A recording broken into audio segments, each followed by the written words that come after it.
लोग जो यहाँ पे होंगे उनमें सारे टॉपिक्स खत्म हो गए हैं क्या लगभग?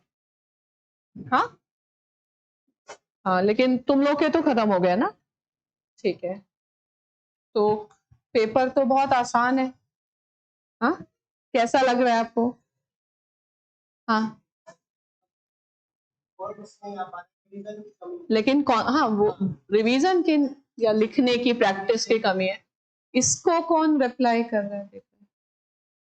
ठीक है, चलो चलो, क्योंकि बहुत सारे क्वेश्चंस होंगे, टाइम उतना नहीं है, let us discuss section A.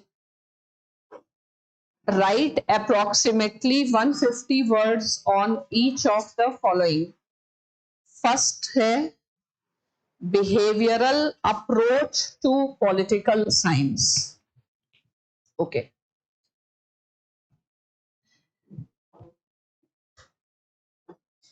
अब behavioral approach to political science, और ये चूंकि शॉर्ट नोट है इसलिए बहुत स्टोरी नहीं लिखनी है, ठीक है? तो आपके अनुसार कैसे लिखना चाहिए behavioural approach to political science? लेकिन चैलेंज ये है कि 150 वर्ड्स में जो मेन चीजें हैं वो आ जाएं, और हमेशा answer if you will do you have to do first planning.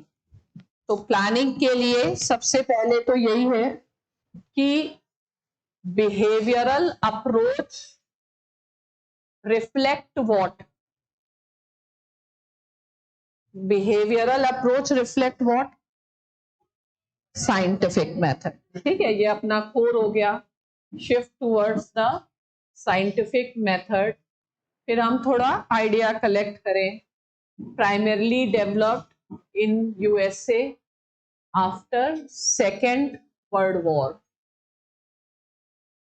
Next हमें ये पता है कि क्यों आया बाई बिहेवियरल अप्रोच, लेकिन जरूरी नहीं है। जब आप रिकलेक्ट कर रहे हैं, पहले आप क्या क्या आपको रिकलेक्ट हो रहा है वो देखिए, और फिर 150 वर्ड्स क्वेश्चन का मतलब क्या है, जो नॉट सो एसेंशियल है वो हटा दे, है ना? तो रीजन क्या है? रीजन इज, क्या है reason? realization that political science is in the state of decline. Okay, and then who were the prominent personalities associated with, or intellectual fathers आप कह सकते हैं? शिकागो स्कूल है, Charles मेरियम is considered as father of behavioralism. Okay. Then the main person is David Easton, and in his lecture, what is the title of the lecture? Intellectual Foundation Stones of Behavioralism. He has given 8 key principles. Then behavioralism led to the revival of political science, but later on it itself became a cause of decline, giving rise to post behavioralism. यानी इतना की points हैं जो होने चाहिए। अब आपकी समझ है कि आपकी राइटिंग पे डिपेंड करता है, बहुत चीजों पे डिपेंड करता है, लेकिन अगर आप स्ट्रक्चरिंग नहीं करेंगे तो कभी समझ नहीं पाएंगे कि क्या लिखना है क्या छोड़ना है। तो इसमें से सेलेक्ट करो कि क्या क्या हमको लिखना ही लिखना है। सबसे ज्यादा कोर चीज क्या लिखनी? कुछ नहीं लिख पाए, समय ही नहीं बचा, तो डेविड ईस्टन का तो लिखना ही लिखना है, बाकी स्टोरीज है तो हम डिसाइड कर सकते हैं। इसके अलावा सेकंड क्या चीज लिखना ही लिखना है? ये चीज है ना। बाकी चीज सेट हो जाएगी तो ठीक है, नहीं सेट हो जाएगी तो नहीं ठीक है। ओके, तो शॉर्ट नोट में स्टोरी नहीं भरनी है, जितना ज्यादा प्रिसाइजली और टू द पॉइंट हो सकता है हम लिखें, ठीक है। तो हम क्या लिखेंगे, यू वांट टू राइट, अगर हम लिखना चाहें तो क्या लिखेंगे, तो we will start behavioral approach to political science represent and intent to introduce scientific methods because of the dissatisfaction with the existing methods which were dominated by the philosophical, historical and legal approaches and were also held responsible for the state of decline of the subject. Fine. Next line में, though the intellectual precursors of realism can be found in Arthur Bentley, Charles Merriam and Laswell and others of the Chicago School, but the prominent scholar is David Easton, who in his 8 intellectual foundation stones has explained the salient features which will reflect the behavioral approach. And the behavioral approach starts with the assumption that it is possible to study politics in a scientific manner. And hence, he says that there are the first principle being there are observable regularities. And if there are observable regularities, it is possible to make theory. The second thing is systematization of the research, means the goal of the research and the data collection, it has to be interlinked. The next comes the adoption of scientific techniques, which includes statistical and mathematical techniques. Behavioralism incorporates the element of scientific approach in the form of verification.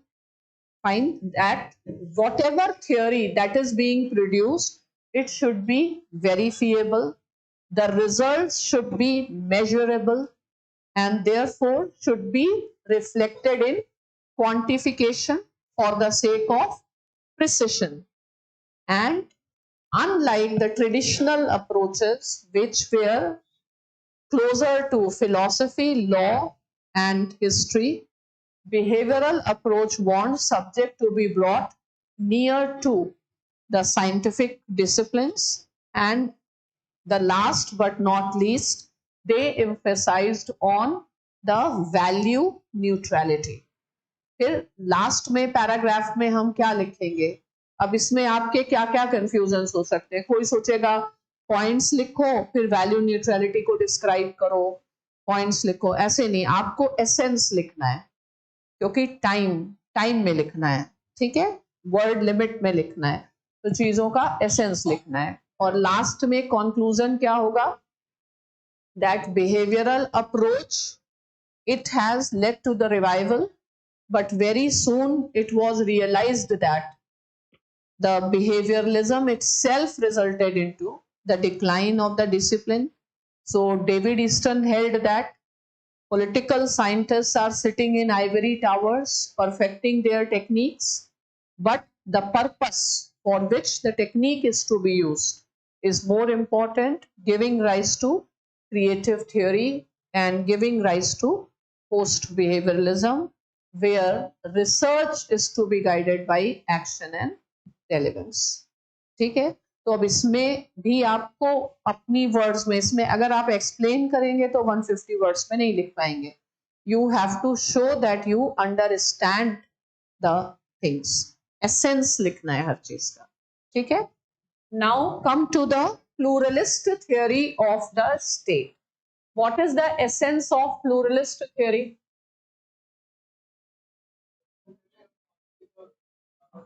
Okay, so pluralist theory of state. Who are the scholars? Lasky and McIver.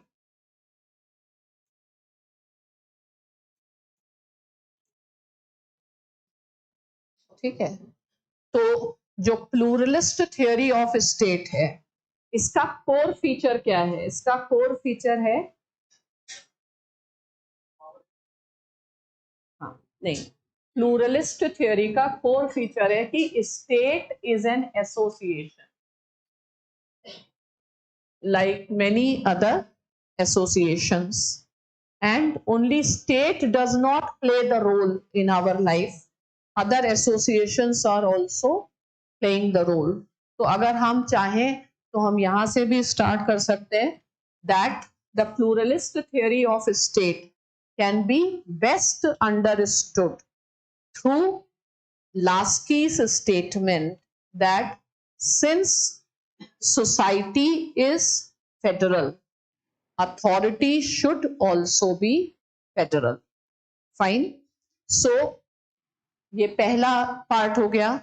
फिर the pluralist theory of state has emerged out of the experiences of concentration of powers in the hands of the state based on the monistic theory of the state, which has led to the wars and violation of human rights. So the need was felt to reduce the concentration of powers. Hence, the two prominent scholars. First is Lasky, who suggests that we should treat, or who suggests that we should treat a state as an association. Fine.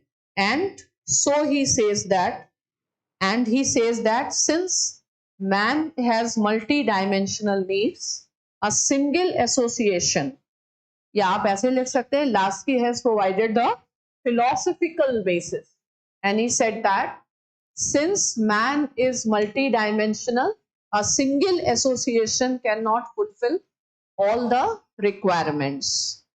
More than Lasky, if Lasky appears to be a moderate pluralist, McIver appears to be a radical pluralist, where McIver suggests that neither is, he suggests that in his theory of in his book Web of Government.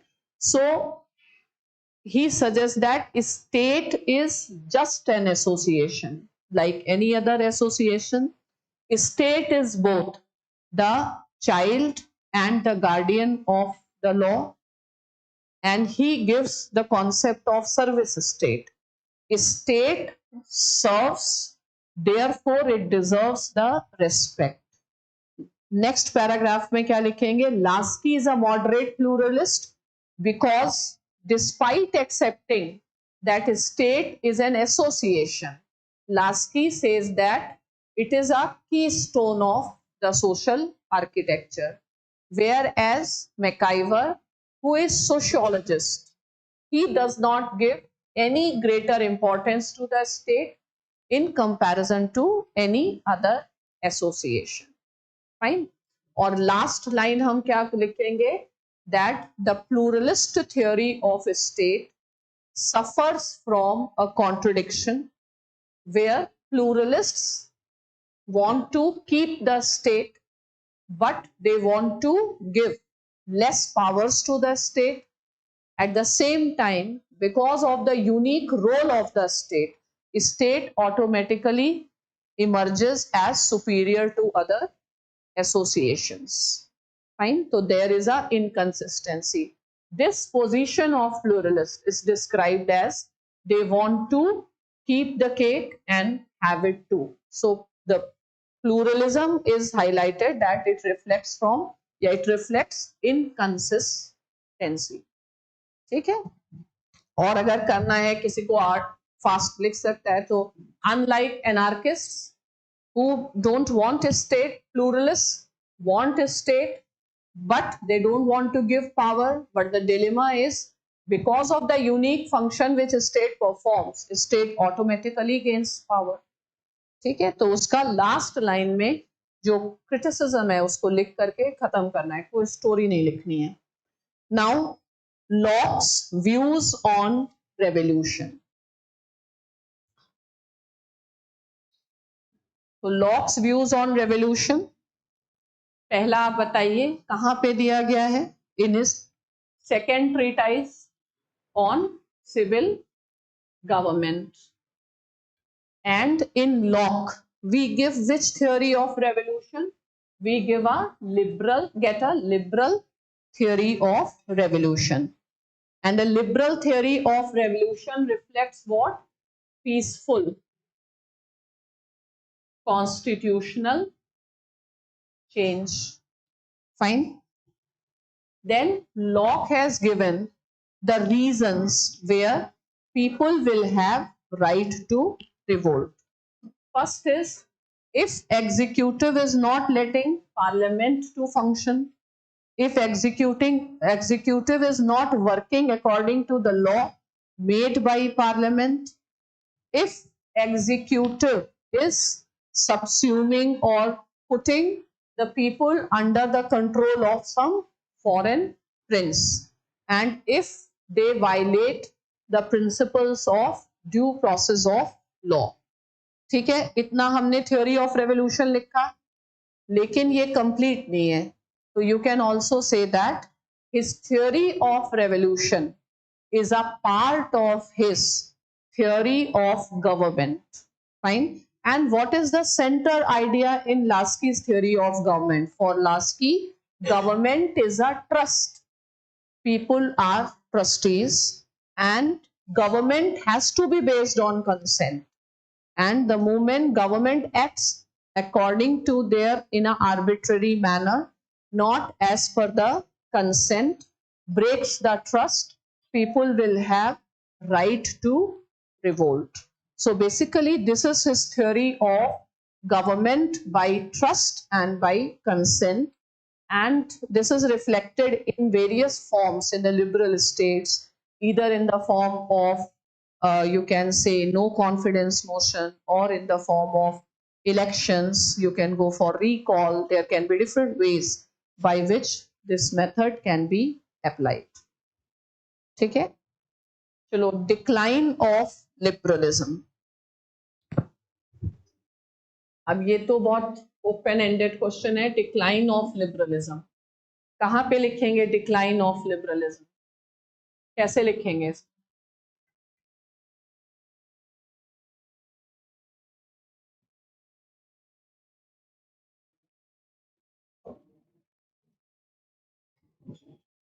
कब हुआ? Post 2008. Decline of liberalism. तो liberalism का decline मतलब rise से decline बताएंगे. ठीक है, तो सबसे पहले हम क्या बताएंगे?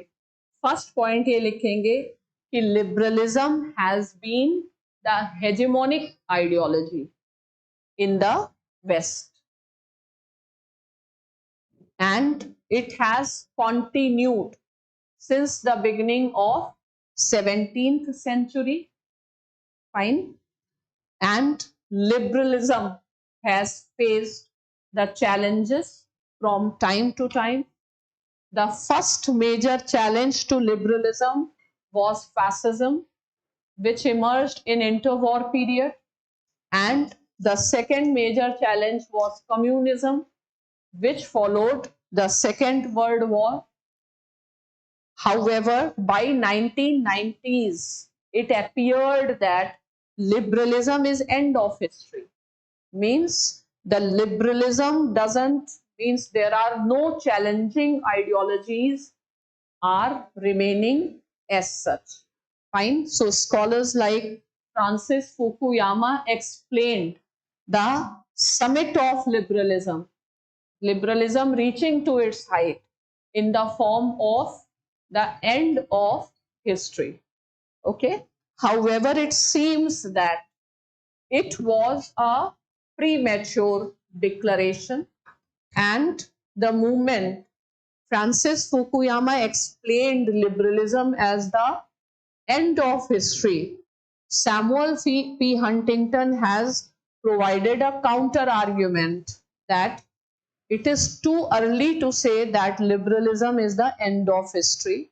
Rather, he predicted that in future we will see the history in the form of clash of civilizations. So if we go beyond the theory and look into the empirical world, we can say that from 2001 and primarily from 2008, the history of the world is the history of the constant decline of liberalism. Fine. And today, the decline of liberalism has been always challenged from outside. But today, the core of liberalism is breaking down. You can see the rise of events like Brexit, the rise of the neo-right and neo-leftist parties in Britain, as well as you can say greater tilt towards the neo-rightism in US and elsewhere. Fine. And today, never ever like liberalism has faced that amount of crisis which it is facing today, that one of the major objective of the foreign policies of certain countries is to protect the liberal international order. Fine. ठीक है. तो ऐसे decline of liberalism को Francis Fukuyama के concept से link करके लिखना था. Now linkage between power and hegemony. What is the linkage between power and hegemony?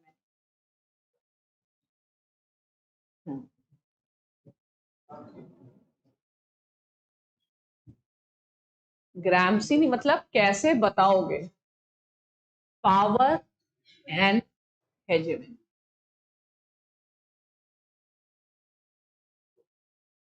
इसको कैसे स्टार्ट कैसे करेंगे?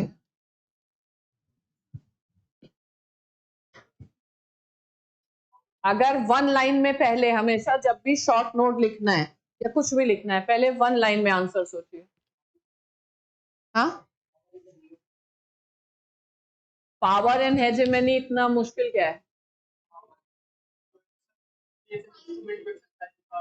किससे? डिफाइन से शुरू नहीं करना है, हम कह रहे हैं वन लाइन आंसर बताओ पहले. हेजेमनी गिवन, ये भी टू द पॉइंट नहीं हुआ अभी भी. हम कह रहे हैं एक लाइन में बताओ.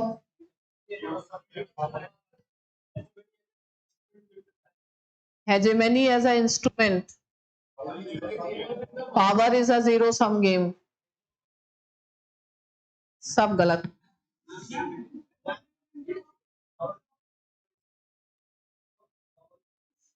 सब गलत. बस कोई उम्मीद नहीं, छोड़ो. Linkage between power and hegemony. ठीक है. सिंपल आंसर होना चाहिए कि hegemony is a special type of a power. ठीक है. Reflecting the soft power, that's all. इतना पावर के फॉर्म ये सब मतलब 50 स्टोरी नहीं. Hegemony power, power can be in different forms, the hard power and soft power. Hegemony is the soft power. ठीक है. तो अगर इसको लिखना है तो हम इसके थ्रू भी लिख सकते हैं. तुम लोग तो बताना छोड़ दो. ठीक है. तो we can talk about three,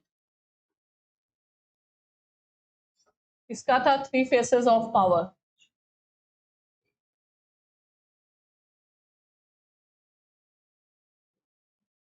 you remember? हाँ. हाँ. तो यहाँ पर ये सब चीजों को यूज करना आना चाहिए. तो स्टीवन ल्यूक्स, ने दिया है 3 faces of power, power as coercion, power as agenda setting, power as a thought control process. ठीक है, तो हम इसको कैसे स्टार्ट करेंगे? सबसे पहले बताएंगे पावर इज अ की concept of political science, yet like all concepts of political science, power is also a contested concept. Fine, and there are different theories related to power which can be very well summed up in Stephen Luke's 3 phases of power. The first phase of power is a Hobbesian view reflecting power as coercion or decision making power. The second is power as agenda setting, which is the Marxist view. Fine. And the third is power is as a thought control process, which includes the writings of Gramsci and Foucault, Althusser, and other. So hegemony comes into the third type of power as a thought control process.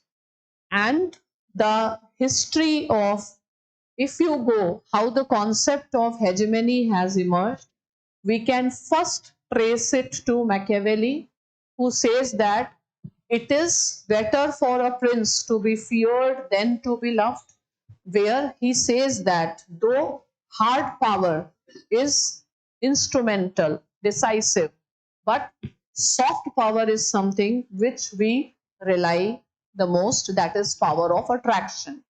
The second prominent theorist with which hegemony received a new, you can say just a new status, was Gramsci. When Gramsci has explained that the reason for the continuity of the rule of the bourgeois class is they are ruling not by coercion but by establishing their dominance, by establishing their leadership, which he calls hegemony, that is their ability to manage the consent and to make capitalism to look common sense.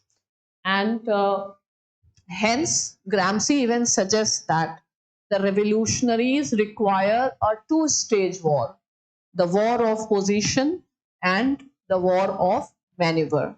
Later on, this concept took further forms like the interpellation of Althusser, the concept of discourses in Foucault, the concept of Orientalism in post-colonial scholars and all. So it has been a very important contribution. Fine. So in short, the power which is acting on the mind, developing the consent, comes under category of hegemony.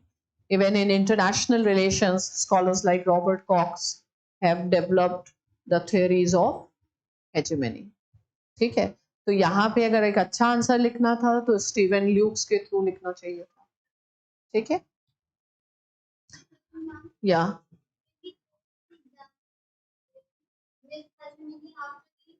नहीं, क्योंकि ये IR नहीं है ना, US hegemony की बातें की जा रही, थियरी की सिर्फ बातें करिए ज्यादा से ज्यादा. ठीक है, क्योंकि वो अननेसेसरी होगा और 10 मार्कर वाले क्वेश्चन में अननेसेसरी का ही तो स्कोप नहीं है. इल्यूसिडेट the meanings inherent in the term political with appropriate examples. ये तो हमेशा हम पहले दिन ही कराते हैं. इल्यूसिडेट the meanings inherent in the term political.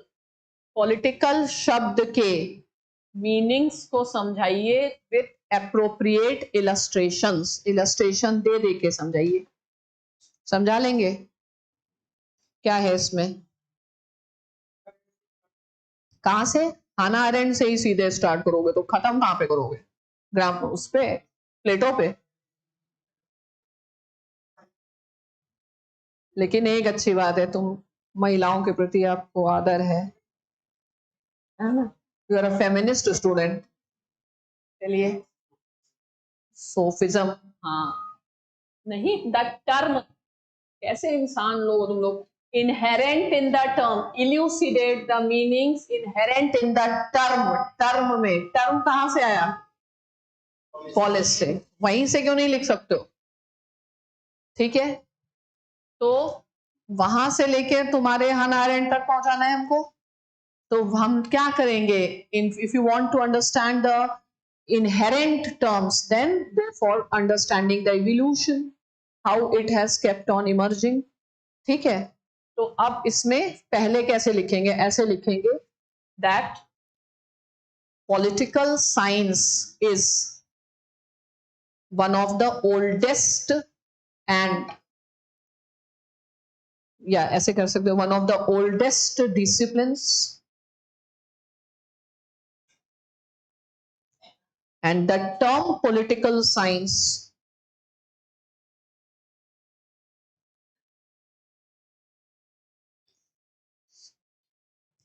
constitute the term political, which in turn represent pertaining to polity,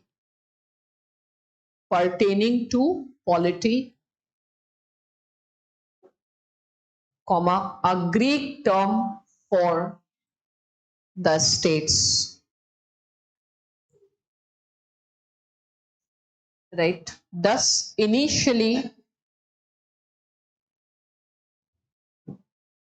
the term political implied all that comes within, all activities that come within the state.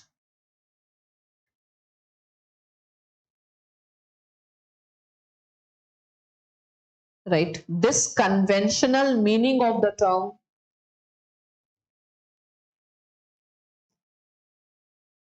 was first challenged by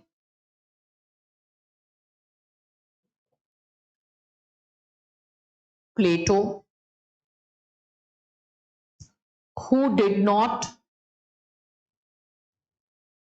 believe in the separation between personal and political, and brought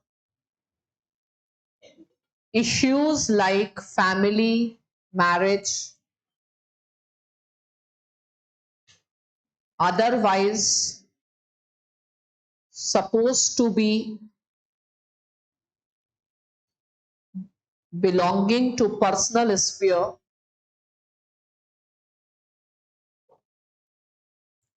within political sphere.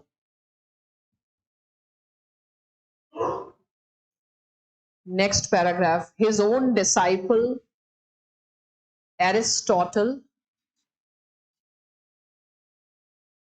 did not agree with the radical idea of Plato and restored the original separation between personal and political,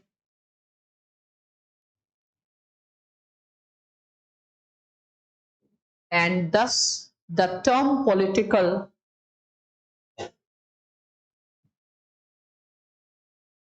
got confined to the public sphere.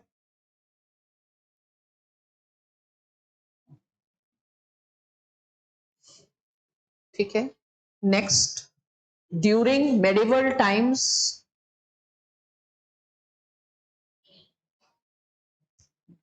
political lacked its autonomy,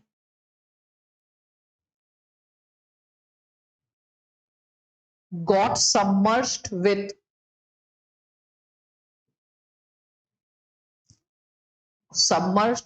and got under the authority of the church,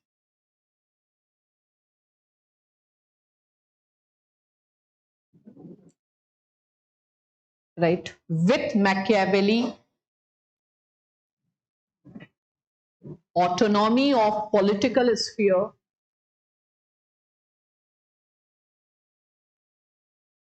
has got re-established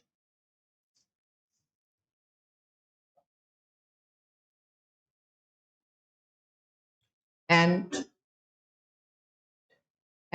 Machiavelli established that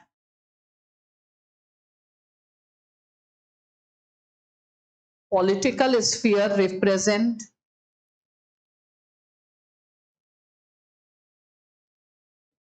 the state which operates on its own morality.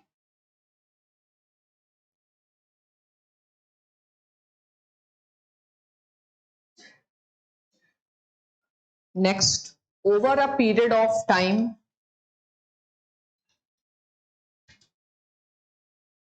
some new interpretations of the term political emerged,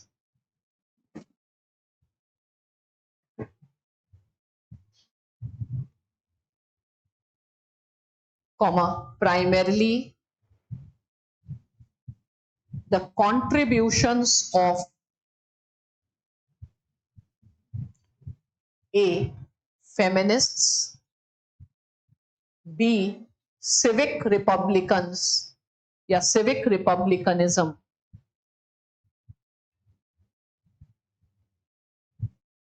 ठीक है. Next, feminists have questioned the artificial separation between personal and political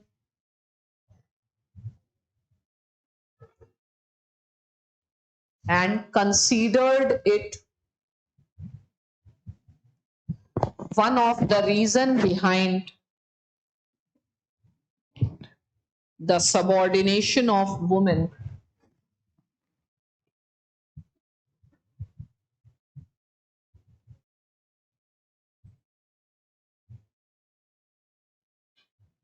right. If Carol Harnish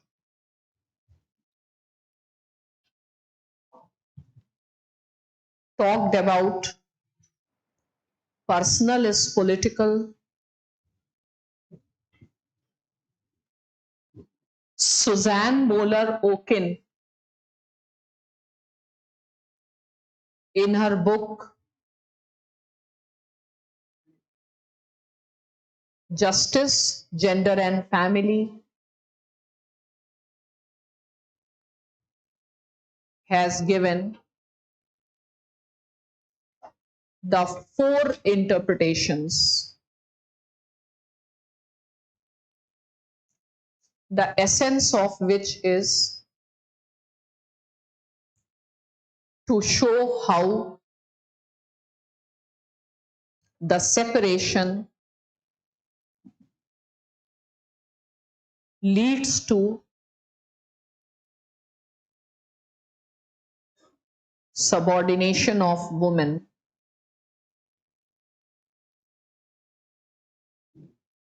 Next paragraph. In the tradition of republicanism, civic republicanism, this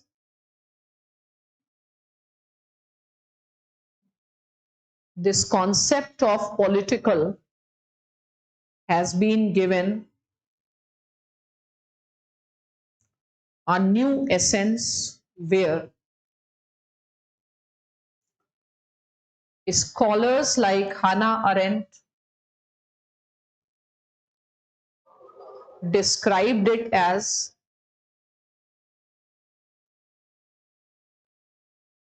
the most important sphere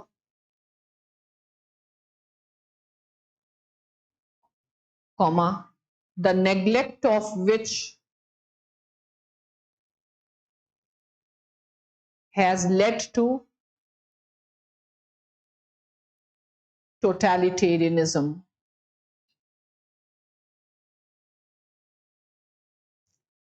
Next, Habermas also described political sphere, yeah, described political in terms of revival of public sphere as the most effective way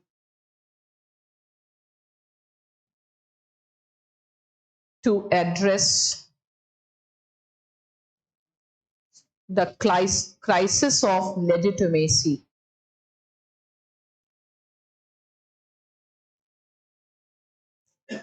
next paragraph, इसको conclude करो। 10 political theory is enriched with the various interpretations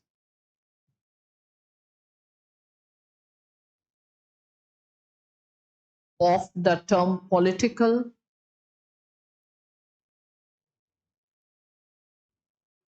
comma, and it has sharpened our understanding towards the understanding of political phenomena.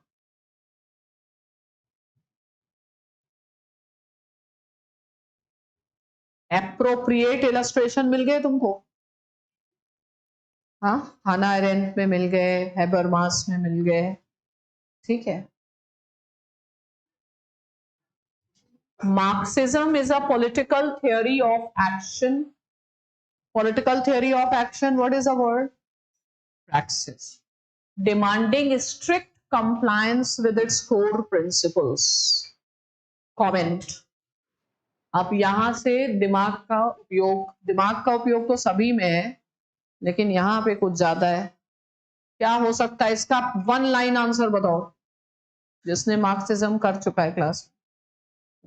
अर्पित बताओ answer. तुम phone में क्या ढूंढ रहे हो? Question पढ़ रहे हो? यहाँ नहीं दिख रहा है। और किसका नाम जानते हो?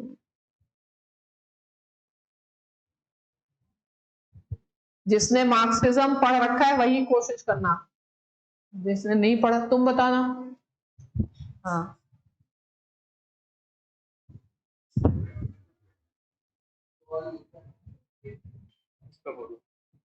तुम जो बोल रहे हो उसका मतलब खुद समझ रहे हो? यहाँ हो, समझाओ बच्चों को। क्वेश्चन बताइए क्या है? Marxism is a political theory of action demanding strict compliance with its core principles. इस पे कमेंट करिए। और आपको इंडिया देख रहा है ना? थोड़ा समझ के चेहरा ही कैसा हाथ दिखाइए। आ गया समझ? सोचना इतना टाइम ही नहीं सोचने को।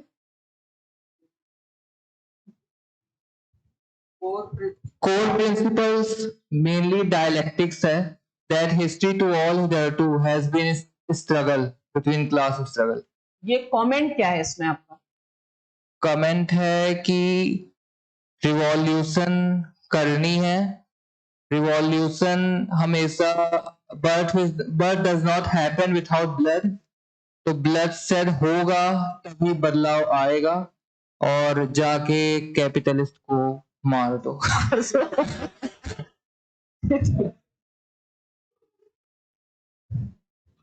You have not understood the question. इनके क्वेश्चन से सहमत हैं आप लोग आंसर से? हाँ, अरे इतना आसान क्वेश्चन। हाँ,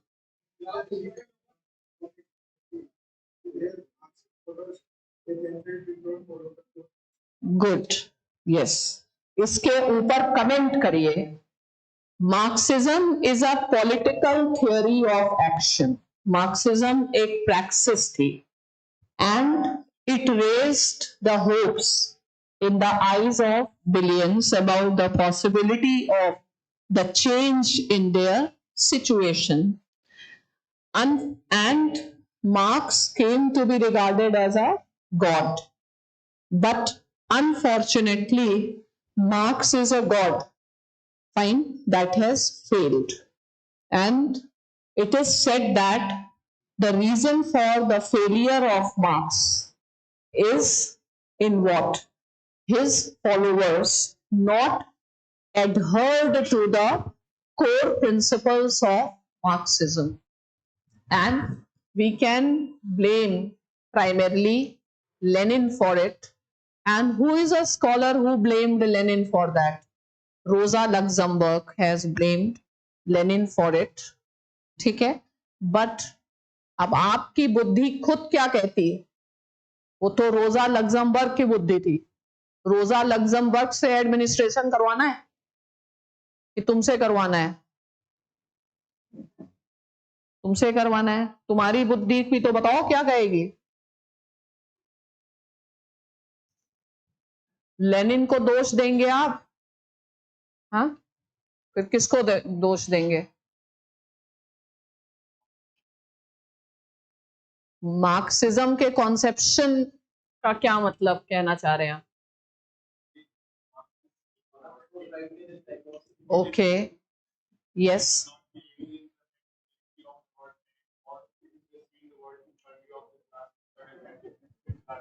Maybe somewhere Marx's own understanding was also limited. Who said this? Gramsci has said. ठीक है, so perhaps Marx needed more sharp and penetrative understanding of how the capitalism is maintaining itself. ठीक है, तो अब क्या है? Marxism is a political theory of action demanding strict compliance with its core principles. So those who believe that Marxism has not been successful, they shift the burden on the persons like Lenin. Fine, so Lenin made certain changes, but Lenin is also the first person who implemented Marxism, and maybe that would have been the only practical way Marxism could have entered into it. And besides Lenin, we can also say we should agree with the Gramsci's understanding that perhaps Marx's own understanding is too much shaped by economic determinism. He has not understood the role cultural and superstructural elements play. Fine. So multiple reasons can be given behind it, lack of political will and other things. Fine. इसको इस sense में लिखना है. तो अगर लिखना है तो इसका आंसर लिखो, बताता है. Marxism is a political theory of action. इसको अगर लिखना है तो कहां से लिखना चाहिए? सबसे पहले कोट ही लिख दो. Philosophers have interpreted the world. What matters is how to change it. नीचे बुक का नाम है Thesis on Feuerbach. अगर ये पूरे क्वेश्चन का एसेंस ही आपने लिख दिया तो ही मार्क्स मिल जाएंगे इस कोट से. ठीक है, तो अब लिखते हैं. देखो, Marxism is a unique development in the evolution of Western philosophy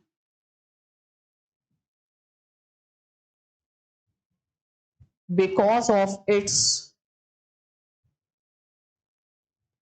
action-oriented approach.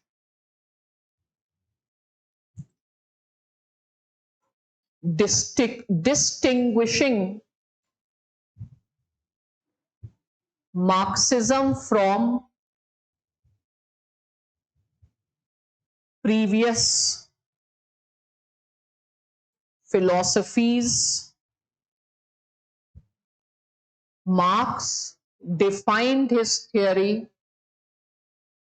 as praxis. Right? By praxis, we mean an action oriented theory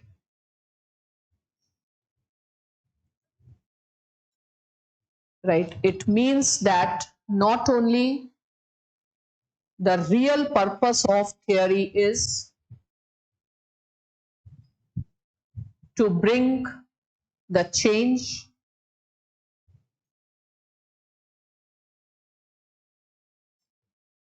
comma, it also establishes that the chances of success are only if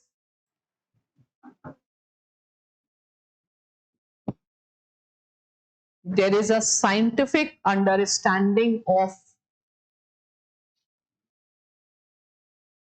the problem itself.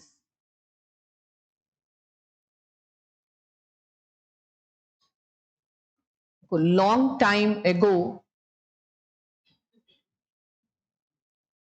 ancient Chinese strategist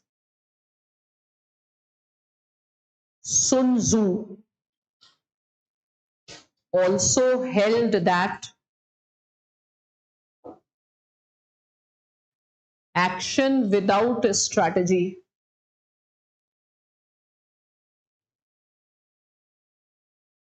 is a surest way to defeat, and tactics without a strategy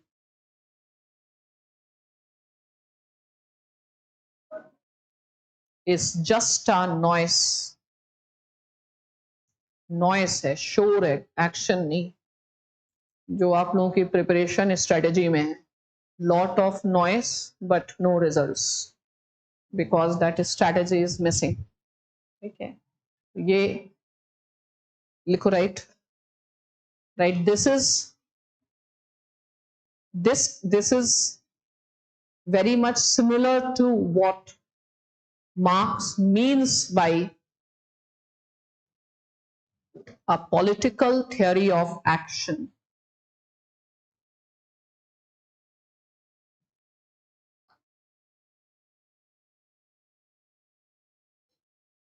Next paragraph. Marx, who is considered as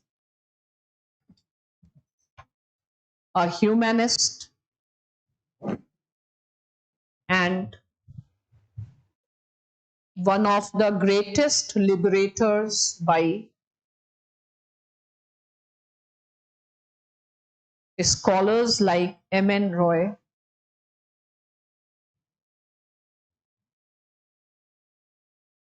was moved by the deplorable conditions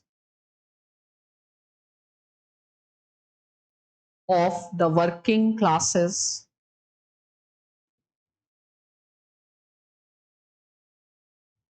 who wanted to bring a society which is free from exploitation,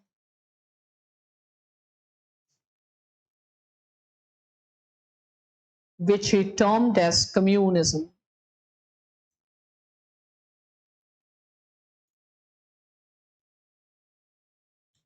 Next, Marx described his theory. Next paragraph, 20 से चालू करा करो. Marx described his theory as scientific, science, and Marx followers made him God. Right? Unfortunately, Marx is a God that has failed. Marx is a god that has failed. Next, from time to time, scholars have interrogated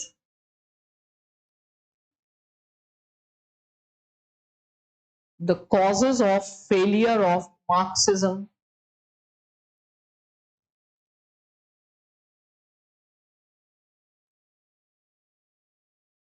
right? For example, scholars like Rosa Luxemburg blamed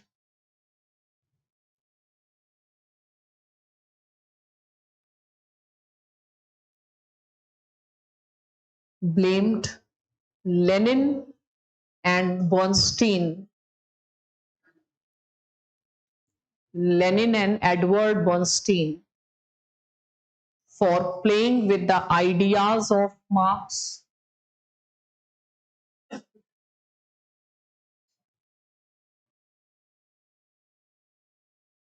If we talk about Lenin, he tried to cut short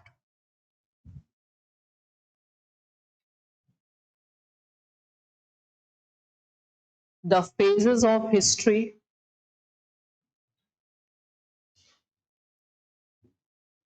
attempted to bring communist revolution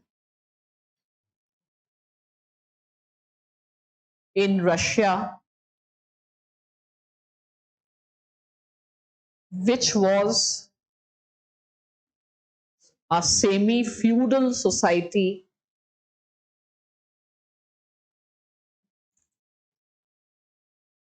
and who gave the role to peasantry.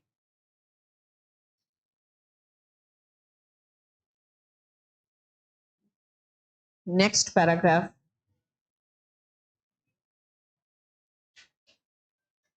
Another to the peasantry. तो ये रोजा Luxembourg कह रही है they have not stuck to the core principles.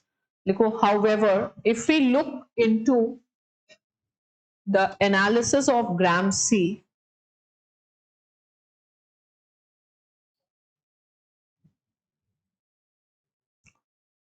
he would conclude that perhaps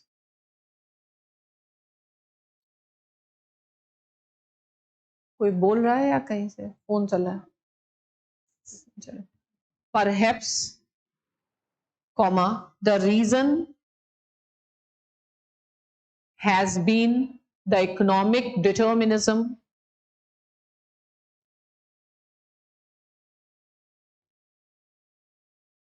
and failure of Marx to understand the role of superstructures.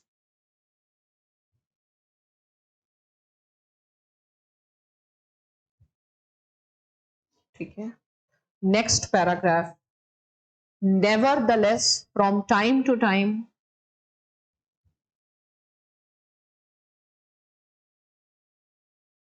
different interpretations will keep on coming.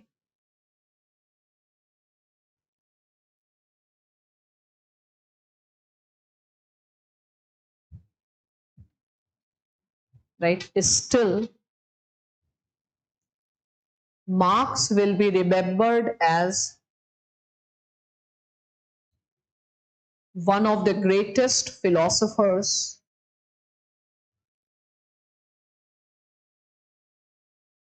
the first person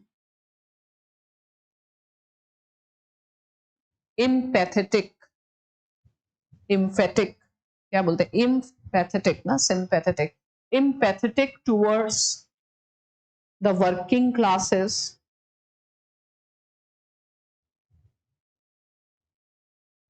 and having an honest desire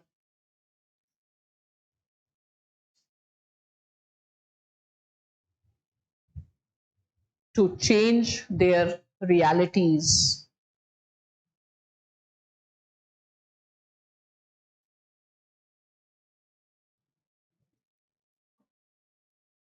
अब अपना compare करो।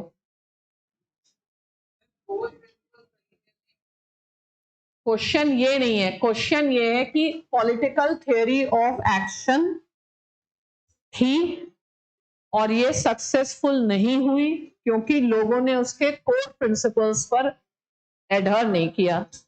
तो core principle था कि right time आए तब revolution करना है, when class in itself becomes class for itself. और इन्होंने कट शॉर्ट किया हिस्ट्री को, तो इनके कारण मार्क्सिज्म फेल हुआ। तो उससे आप डिनाई नहीं कर सकते हैं, लेकिन हो सकता है कि प्रैक्टिकल फॉर्म में वही हो सकता था जो लेनिन, बिकॉज थ्योरी डिफरेंट है, एक्शन डिफरेंट है। तो लोग ये आपसे कमेंट करवाना चाह रहे हैं, आप टिप्पणी कीजिए। टिप्पणी मतलब टीका टिप्पणी करिए। टिप्पणी जानते हैं कि नहीं जानते? कमेंट, कमेंट करना तो आता है ना, यूट्यूब पे तो आता है ना, या दूसरे के ऊपर कमेंट करना तो आता है ना आप लोगों को। वही टीका टिप्पणी, उनको पता है तुम लोग क्या करते रहते हो, है ना। तो इसीलिए तुमसे कि आप करो कमेंट। ऐसे तो कमेंट कर लेते हो, ये टीचर खराब, ये वो है, ये वो है। आप करो कमेंट जहां पे करना चाहिए। तो कमेंट हो रहा पा रहा है, तो टिप्पणी कीजिए कि आपको क्या लगता है। तो ऐसे हम कैसे कह सकते हैं कि जो लेनिन ने करा वो सब गलती किया, है ना। या तो जिसने जिसने एनालिसिस की थोड़ा बहुत वो लिख के खत्म कर दीजिए। Okay, next, the nature of relationship between. तो दो क्वेश्चन दो दो बार इसी 8 टेस्ट में पूछे गए। Nature of relationship between equality of democratic citizenship and liberty of citizens is influenced by economic equality. ये तो तुम लोग के बस का ही नहीं। की नोट्स तो बनाए नहीं होंगे, रिवाइज भी नहीं किया होगा लास्ट मोमेंट पे। आंसर आप क्यों नहीं लिख पाते? की नोट्स नहीं बनाते? क्वेश्चन तो सब ऐसे आते हैं जिसमें आपका ओरिजिनल थिंकिंग टेस्ट होता है।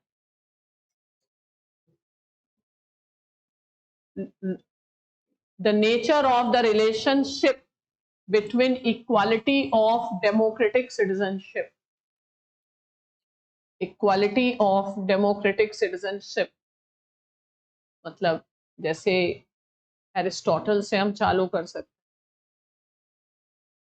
हैं। And the liberty of citizens is influenced by economic equality.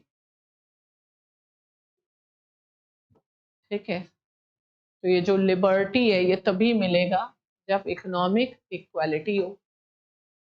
In short क्या है ये क्वेश्चन? किसका क्वेश्चन, किसके थॉट से हम लिंक कर सकते हैं? अब एरिस्टोटल के पीछे पड़ जाओ,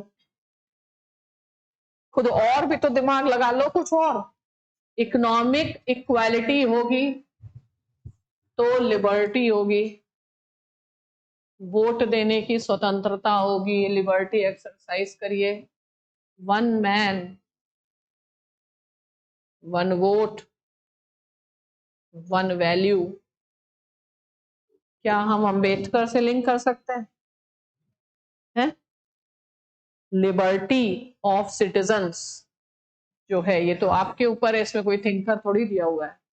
nature of the relationship between equality और लिबर्टी का रिलेशनशिप है। इक्वालिटी तभी संभव है जब, या लिबर्टी तभी संभव है जब इकोनॉमिक इक्वालिटी रहे। लिबर्टी क्वालिटी का रिलेशनशिप है और equality political equality. Political equality का मतलब क्या हुआ? वन मैन वन वोट से तो नहीं होगा, किससे होगा? वन वैल्यू से होगा। तो एक वैल्यू कब बनती? जब समाज में उसका स्टेटस सिमिलर हो। तो समाज में स्टेटस अल्टीमेटली किस पे डिपेंड करता है? वेस्ट में तो इकोनॉमी पे ही डिपेंड करता है, इंडिया में भी कास्ट क्लास ओवरलैपिंग ही कॉन्सेप्ट है। ठीक है, तो इसमें कहां से क्वेश्चन का स्टार्ट कहां से करोगे? nature, equality of democratic citizenship. What is democratic citizenship से करेंगे कि आप क्वेश्चन पूछ रहे हैं क्या है डेमोक्रेटिक सिटीजनशिप का मतलब है जहां पे नॉन डेमोक्रेटिक का अपोजिट नॉन डेमोक्रेटिक क्या होता है I mean to say differentiation between citizenship and citizens, what they are referring to. तो हम डेमोक्रेटिक सिटीजनशिप को डेमोक्रेटाइज करिए ठीक है तो सिटीजनशिप को डेमोक्रेटाइज करने का मतलब क्या है सिटीजन्स के इक्वल स्टेटस को आप समझिए तो सबसे डेमोक्रेटाइजेशन का अपोजिट क्या होता है एलिटिस्ट ठीक है या एक्सट्रीमली नैरो आप कर दीजिए किसने किया प्लेटो ने पहले किया प्लेटो ने सारे प्रोड्यूसर क्लास को हटा दिया एरिस्टोटल ने ब्रॉडन किया बट फिर भी एरिस्टोटल ने वुमेन को प्राइमरली एक्सक्लूड करके रखा नेक्स्ट है लिबरल टाइम्स में इक्वल स्टेटस रिकॉग्नाइज किया गया बाय इक्वल वोट फिर सोशलिस्ट आ गए उन्होंने कहा जब तक इक्वल वैल्यू नहीं है तो इक्वल वोट नहीं है तो अगर आइडिया है ऑफ मॉडर्न स्टेट्स इज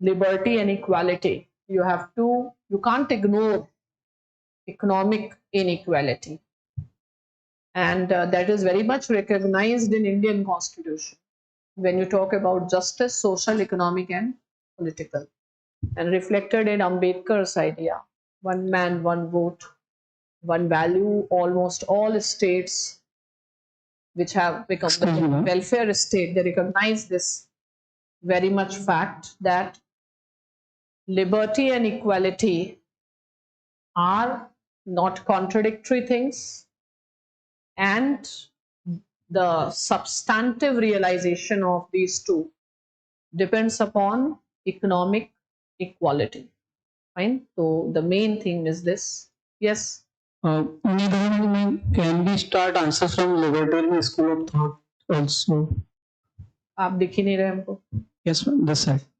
करिए आपकी कॉपी आपका पेन जांच करें हम क्या करें I am asking your perspective हमसे क्या परमिशन लेना है तुम्हारा पेन कॉपी भाग्य भविष्य हमको क्या कहीं से भी करो लेकिन पूरा सेंटेंस बताओ no ma'am इस libertarian school of thought से answers बस पहली लाइन बोल दो ma'am like John Rawls and contemporary liberals like अरे ऐसे वैसे से थोड़ी होता है कुछ आंसर बनाना होगा आपको तो बताइए ना कैसे कहीं से भी कर दो the nature of the relationship between equality of democratic citizenship and liberty of citizens is influenced by economic inequality लिखो उसके बारे में लिखो since beginning the very purpose of political philosophy is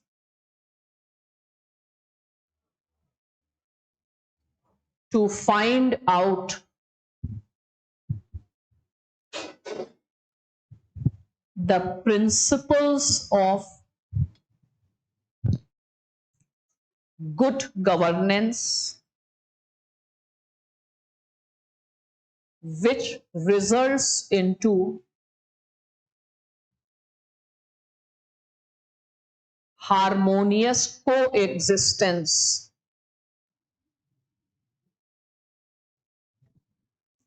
among the various people living in the state.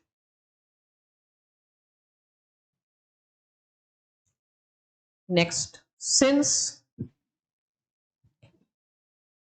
the assumption is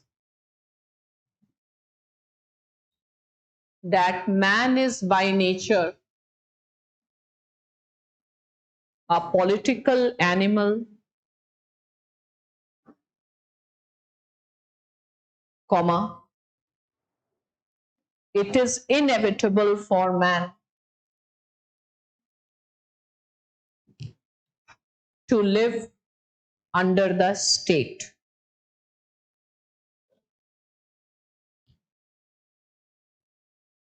Next, the concept, next paragraph लिखो, the concept of citizenship emerges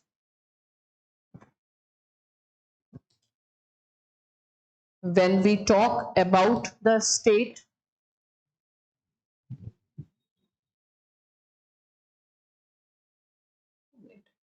right. Citizenship is a relationship between the individual and the state.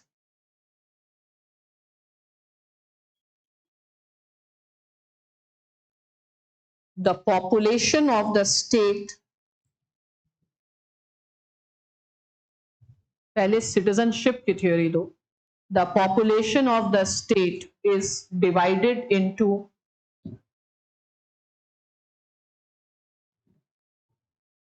the aliens and the citizens.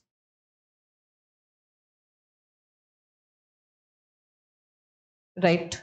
Citizenship status gives certain privileges and certain obligations.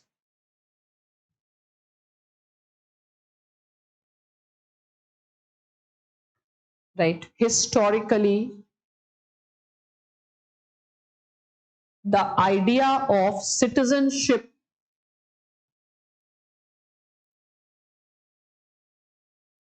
has been too narrow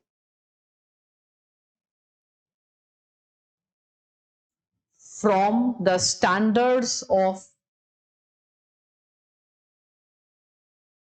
the contemporary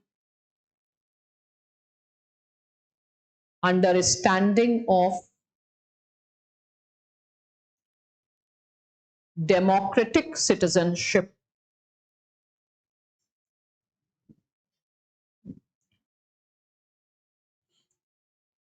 Next person, next ऐसे लिखो, though narrow in scope, yet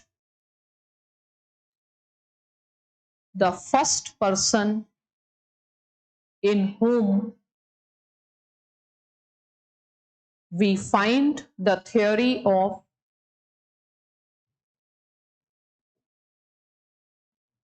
democratic citizenship based on the idea of political equality was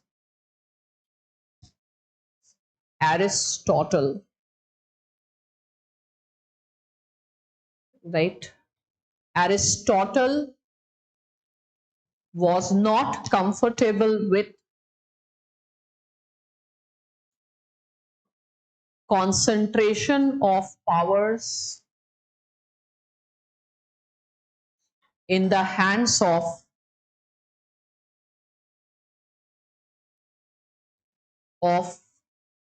the philosopher king, comma, called for the necessity of treating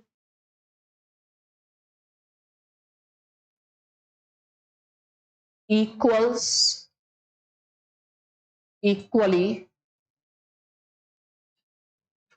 laid the foundation of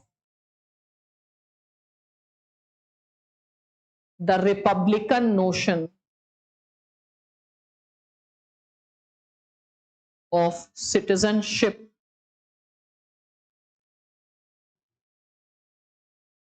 based on political equality.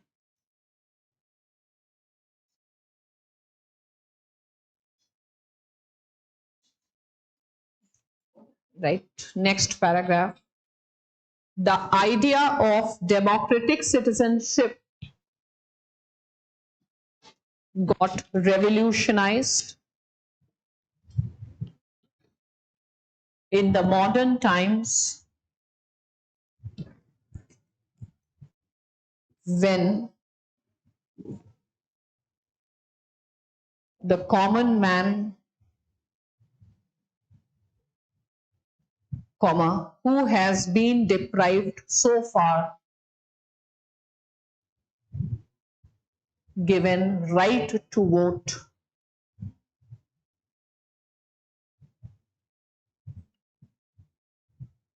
right? To begin with, the bourgeois class, whose right to citizenship is being recognized in Locke's theory of government by consent.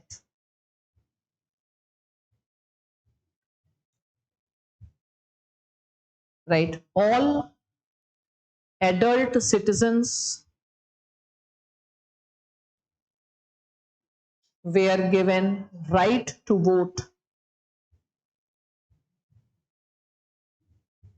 in the formation of representative government,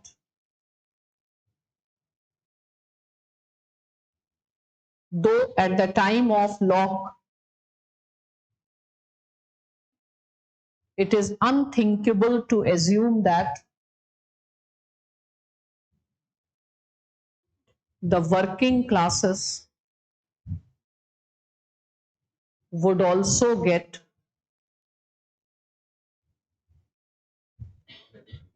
right to participate in the political processes.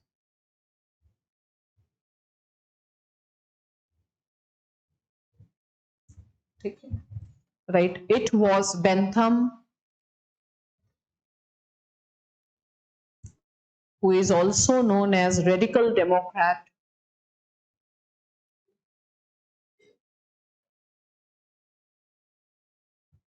who supported universal adult franchise,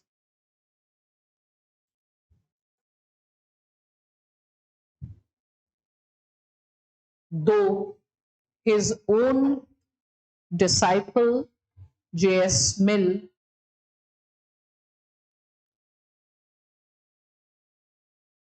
once again brought the aristocratic elements in the idea of citizenship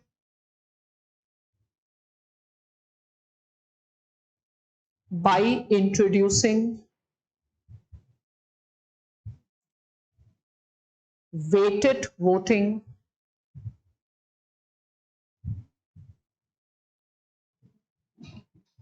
where all got one vote, but those who were educated and propertied class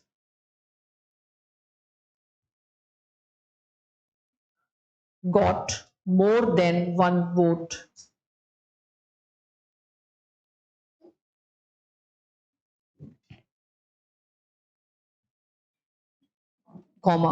As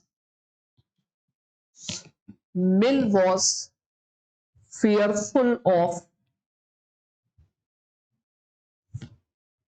democracy turning into mobocracy.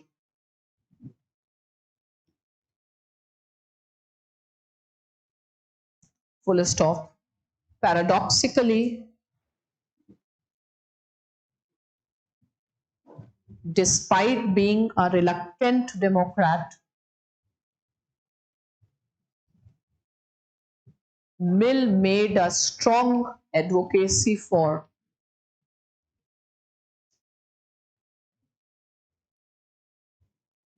extending right to vote to women.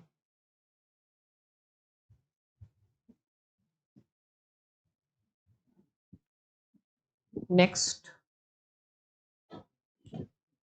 right? However,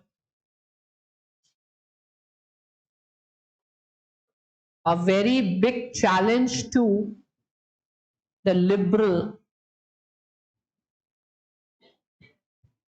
notions of citizenship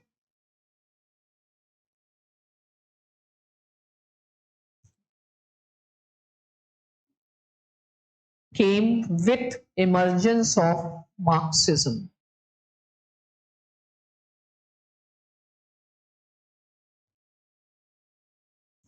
The legitimacy of the liberal states has been based on the fact that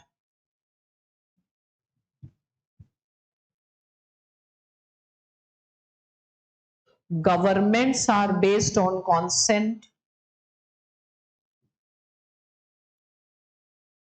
and citizens exercise the liberty that is their free will in choosing the government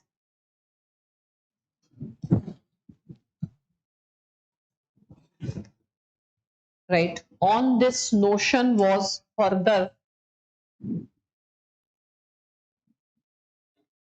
consolidated the legitimacy principle of liberal states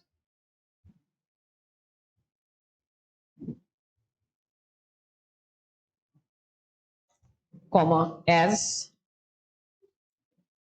the government was seen as a neutral arbiter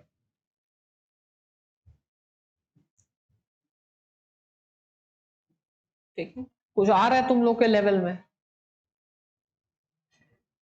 citizenship की theory को खोलते चले जाओ है ना तो democratic citizenship democratise करिए equality के ऊपर ले आइए ठीक है और सिटीजनशिप में इक्वालिटी डेमोक्रेटिक सिटीजनशिप क्या बढ़ाती है देश गवर्नमेंट का लेजिटिमेसी ठीक है फिर एरिस्टोटल के साथ ये बढ़ता चला गया ठीक है अब नेक्स्ट लिखो तुम लोग के लेवल से नहीं लिखा है एक्चुअली सिंप्लीफाइड करके लिखा है लेकिन आइडिया आप समझ गए किस किस थॉट्स में जाना है अब नेक्स्ट लिखो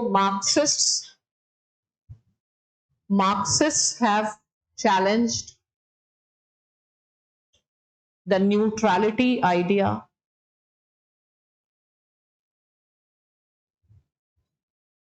and established that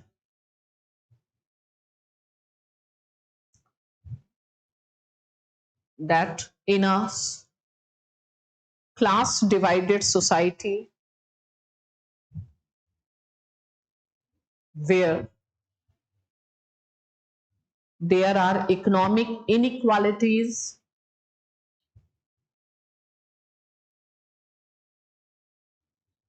the so-called freedom to choose the government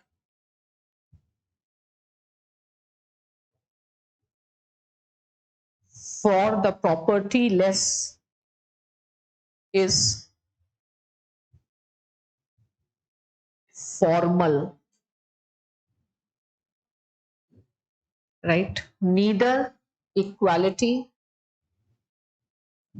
nor liberty can be in substantive form without addressing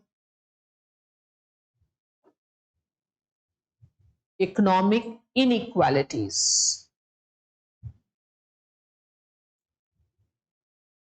Thus, the idea of citizenship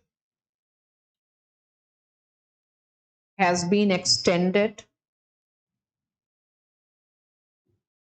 to include social and economic rights along with civil and political rights.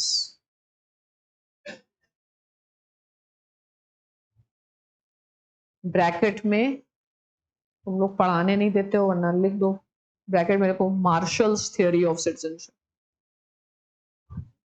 मतलब generally भी लिख सकते हो लेकिन अगर theoretically आपको लिखना है अच्छे मार्क्स के लिए तो मार्शल के नाम से भी लिख सकते हैं, मार्शल्स थियोरी ऑफ सिटीजनशिप। ये मार्शल ने Marxist theory of citizenship rights दिया है, ठीक है। अगर नहीं भी पढ़ा है तो आप सेंस से लिखिए। फिर लिखो right, in India also the idea resonates, in India also the idea resonates in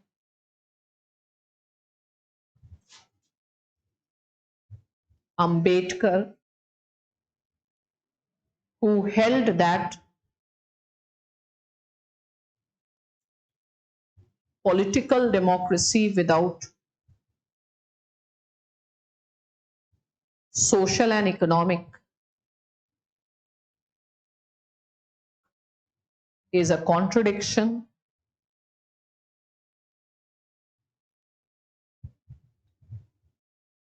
Next, while explaining the rationale for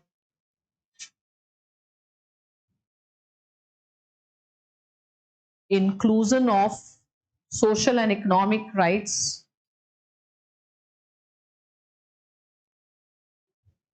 in part 4 of Indian Constitution,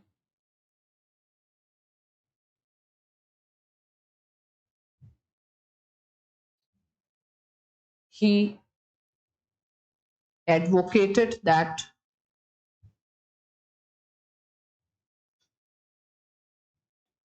true democratic citizenship will require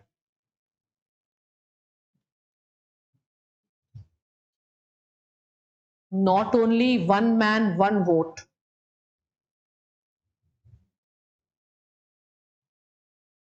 but also one value.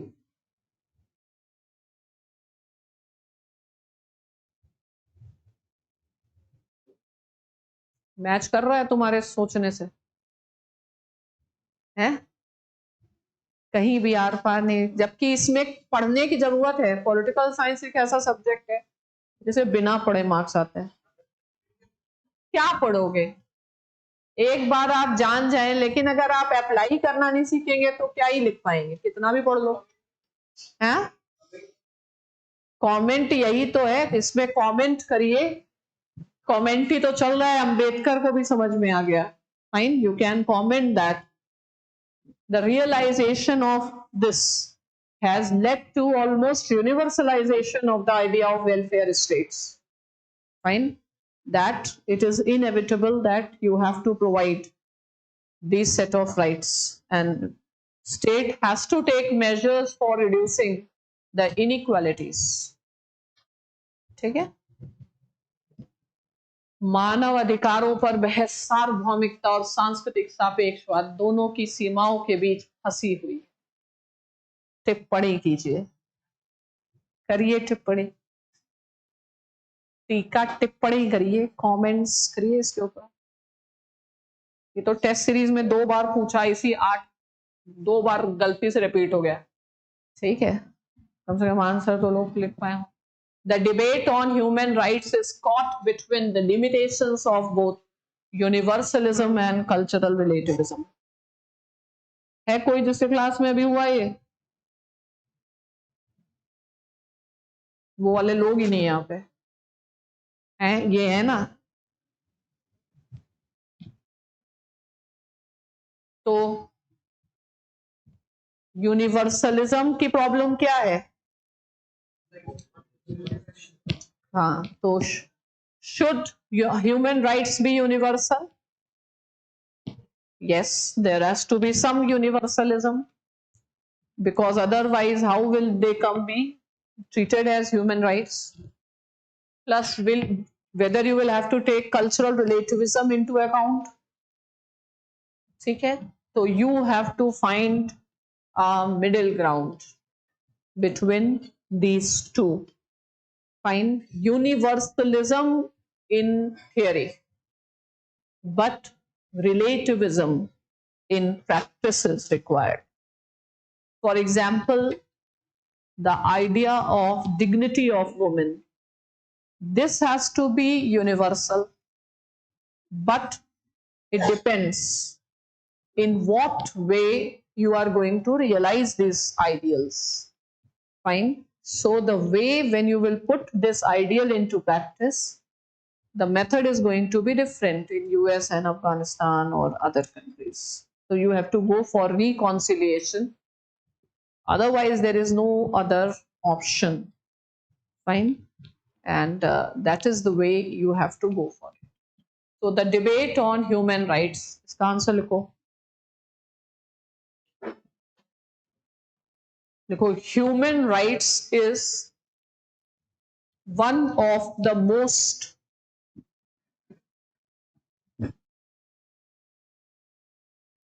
fascinating ideas of our times.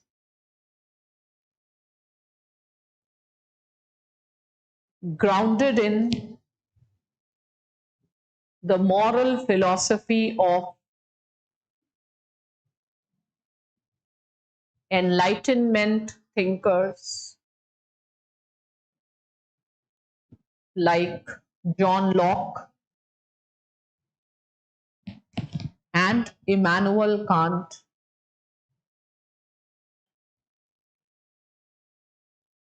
comma, human rights gained, the idea of human rights gained wider currency after the end of Second World War,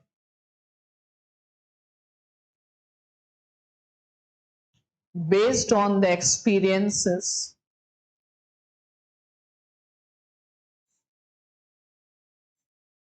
of atrocities committed on minorities by Hitler. Next, the Universal Declaration of Human Rights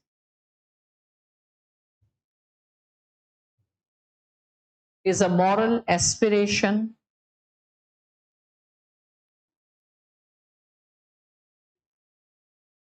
and almost a universal acceptance today, show a broad consensus among different countries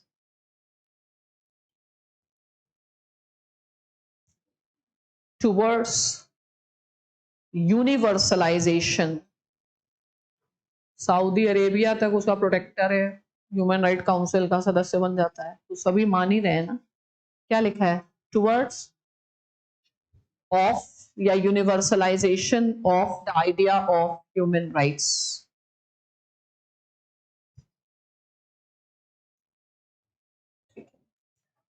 next लिखो, right, the essence of human rights is to ensure that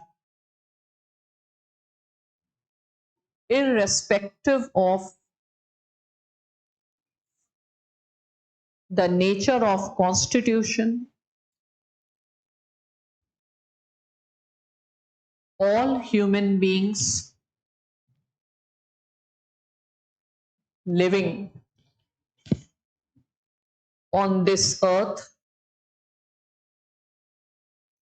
should have basic rights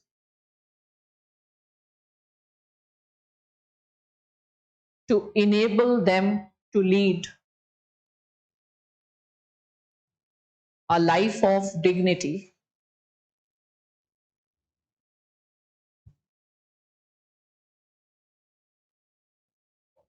Right? The elemental features of human rights are equality, inalienability,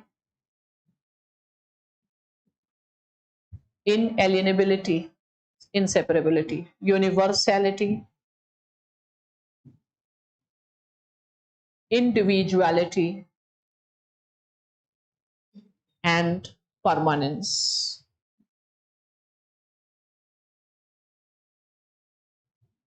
Next paragraph. Though there is a consensus in principle,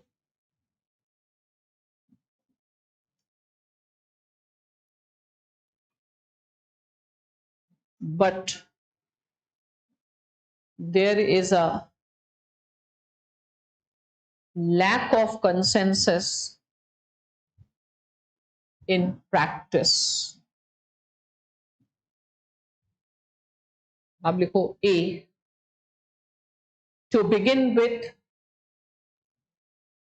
Eastern Bloc, countries of Eastern Bloc stayed away जब तक कि Helsinki वाले accords नहीं आए थे. Stayed away,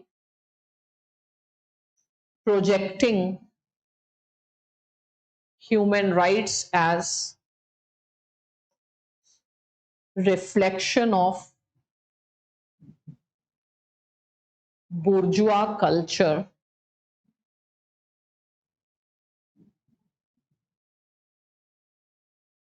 Next, the second opposition to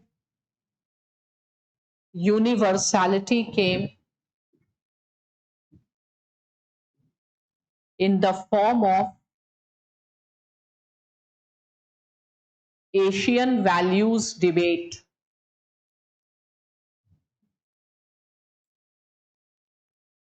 Where the leaders of Southeast Asian countries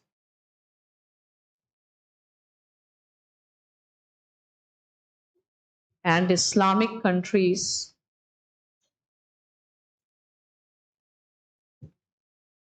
projected it as cultural imperialism of the West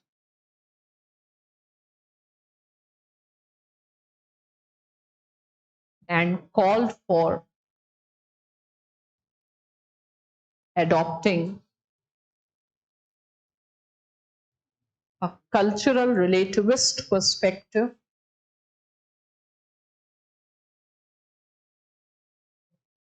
based on the theme of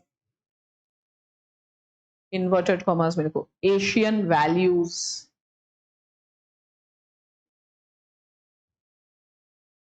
Next paragraph. Cultural relativism has its origin in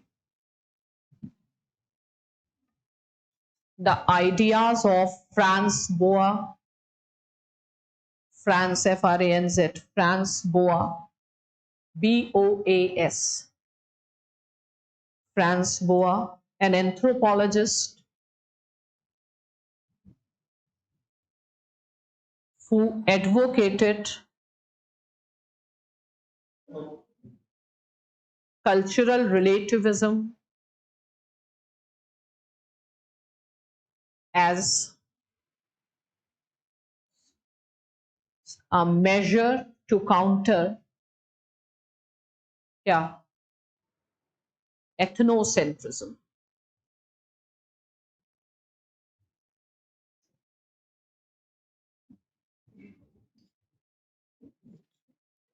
Okay. Right. Thus, the politics of human rights has been divided into two camps.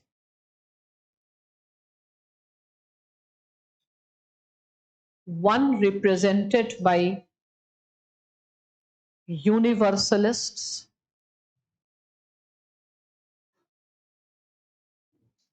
the other represented by cultural relativists.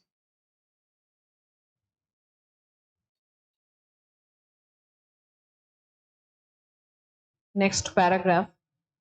Though universalism is essential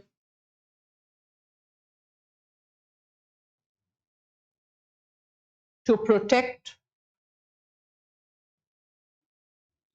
certain sections like women, transgenders,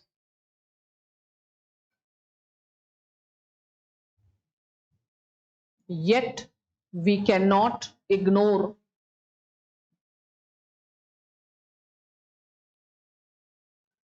relativism in practice.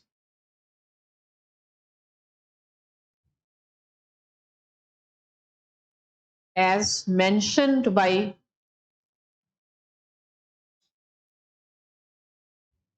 communitarian scholar Michael Walzer,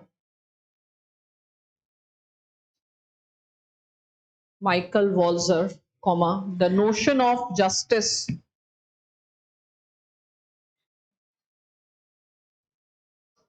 cannot be independent to or alien to community's sense of justice.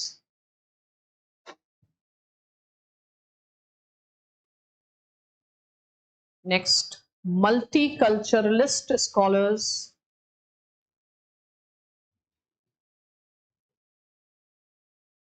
like Bhikhu Parekh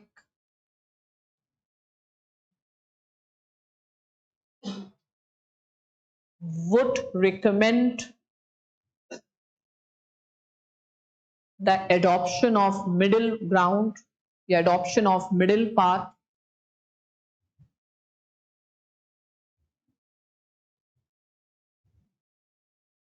comma, which is going to be the outcome of, किस चीज का outcome होगा middle path? Dialogue among civilizations. इस level का तो तुम लोग वैसे ही नहीं लिख पाओ, किसी और से डिस्कशन करने के लिए बोल दें. ऐसे लग रहा है कि आसान है कि मुश्किल है. बहुत मुश्किल है. आइडियाज तो सेम है, आप सिंपलर लैंग्वेज में भी लिख सकते हैं, ठीक है, लेकिन आइडिया को कैप्चर करना कि इसमें कौन कौन से लोग आ सकते थे. यूनिवर्सलिज्म की डिबेट स्टार्ट करी, मार्क्सिस्ट वालों ने ज्वाइन नहीं किया. फिर एशियन वैल्यूज वाले लोग आ गए. उसके बाद आज हम क्या देखते हैं, यूडीएचआर में सभी कंट्रीज एग्री करते हैं, सऊदी अरेबिया और सारे लोग, चाइना भी, ये भी कभी कभी ह्यूमन राइट काउंसिल जैसे बॉडीज के भी मेंबर्स हैं. मतलब इन प्रिंसिपल ये कंसेंसस है कि ह्यूमन राइट्स होने चाहिए और यूनिवर्सल भी हो सकते हैं, लेकिन उसको प्रैक्टिकली कैसे एस्टैब्लिश करना है उसमें वेरिएशंस हैं. तो क्या करना होगा, आपको ह्यूमन राइट्स को स्ट्रॉन्गर करना पड़ेगा. जैसे फेमिनिस्ट क्या कहते हैं कि ये जो कल्चरल रिलेटिविज्म है या कम्युनिटेरियनिज्म है, it's not good for women, तो आपको वो तो करना ही पड़ेगा. somewhere a middle ground is needed, fine, but the way forward is dialogue among civilizations. It cannot be imposed, it cannot be top down approach, fine. So the main idea is we should take gradual steps towards universalization of at least that the people can live in dignity. But how are you going to do that? Maybe find out some middle ground, fine. So explore the middle ground. What is the way to explore the middle ground? Is obviously through deliberations, ठीक है. इसी में आपको रखना पड़ेगा, क्योंकि neither one side is altogether correct, not the other side is altogether correct. But universalism तो वो भी एक्सेप्ट करते हैं जो एशियन वैल्यूज की बात करते हैं, बट वो यूनिवर्सलिज्म क्या होना चाहिए, उसका फॉर्मेट क्या होना चाहिए, तो हम लोग इन प्रिंसिपल एग्री करते हैं चीजों को, बट इन प्रैक्टिस में हमारा देखना और दूसरे का देखना फर्क हो जाता है, बिकॉज देन कल्चर का नोशन है वो अलग है। ये ऐसा ही है जैसे मॉर्गेंट्यू ने बोला है कि जो यूनिवर्सल एब्स्ट्रैक्ट प्रिंसिपल्स हैं वो हैं, लेकिन उनको एब्स्ट्रैक्ट एंड आइडियल सेंस में आप नहीं लगा सकते, क्योंकि एक वर्ड ऑफ आइडिया एंड एक वर्ड ऑफ रियलिटी है। वर्ड ऑफ आइडिया क्या है? World of philosophy, and world of reality is a world of our experience. तो कोई भी चीज आइडिया में जो है, जब आप प्रैक्टिकल एप्लीकेशन करते हो तो उसमें डिफरेंसेस तो होने ही है, ठीक है। इसलिए एरिस्टोटल क्या कहता है? You have to be worldly wise. जब ये रियल वर्ड, जिस वर्ड में हम रह रहे हैं, वो वर्ड और वर्ड ऑफ आइडिया एक है ही नहीं, तो आइडिया में जो प्रिंसिपल है वो एग्जैक्टली कैसे आप अप्लाई कर सकते हैं? तो this word is a world of time and space.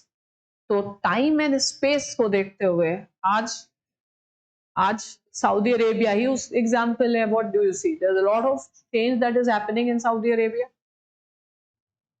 है ना। तो ये सब वही है जिसने थोड़ी सी थिंकिंग करी, चीजों को समझा, पूरा समझ पे हर एक पेपर बेस्ड है। और ह्यूमैनिटीज क्या है? लैंग्वेज का खेल है। And I don't know what is your methods to develop your language. If you will just read from shortcuts and magazines and all, you will know the facts, but you will not get the marks, because if you don't know how to express the things, thought process, ऐसा कोई content पढ़ना waste है जो आपका thought process ना बनाए। ऐसा जितनी भी चीजें मैंने बताई, ऐसा कुछ है जो आपको नहीं पता है? कम्युनिटेरियनिज्म, मल्टीकल्चरलिज्म, बस यही नहीं पता है कि कहाँ क्या लिखना है, क्योंकि आपने माइंड को उस तरीके से ट्रेन ही कर नहीं रखा है। So much of habit of spoon feeding ideas. लेकिन वो एज अ लीडर आपकी जो क्रिटिकल थिंकिंग होनी चाहिए वो मिसिंग है, जबकि यूपीएससी में उसी की डिमांड है। अब उसको लोग समझ नहीं पाते। लोग सोचते हैं 50 किताब पढ़ के 100 फैक्ट्स लिख लेंगे, but is it going to help? 50 fact का फायदा क्या है? प्रीलिम्स में तो क्वेश्चन भी वही है, ऑब्जेक्ट और आंसर भी वही लिखा हुआ है। फैक्ट्स के पीछे की अगर समझ ही नहीं आ रही तो कोई सेंस नहीं है। कम से कम पेपर्स पे बैठ के एनालिसिस करो, इंसान चाह क्या रहा है और मेरा लेवल क्या है और कहाँ पहुंचना है और कैसे पहुंचना है। या जो तरीका पिछले साल था वही इसी साल भी है। पिछले साल प्रीलिम्स नहीं हुआ तो उसी तरीके से क्या इस साल हो जाएगा?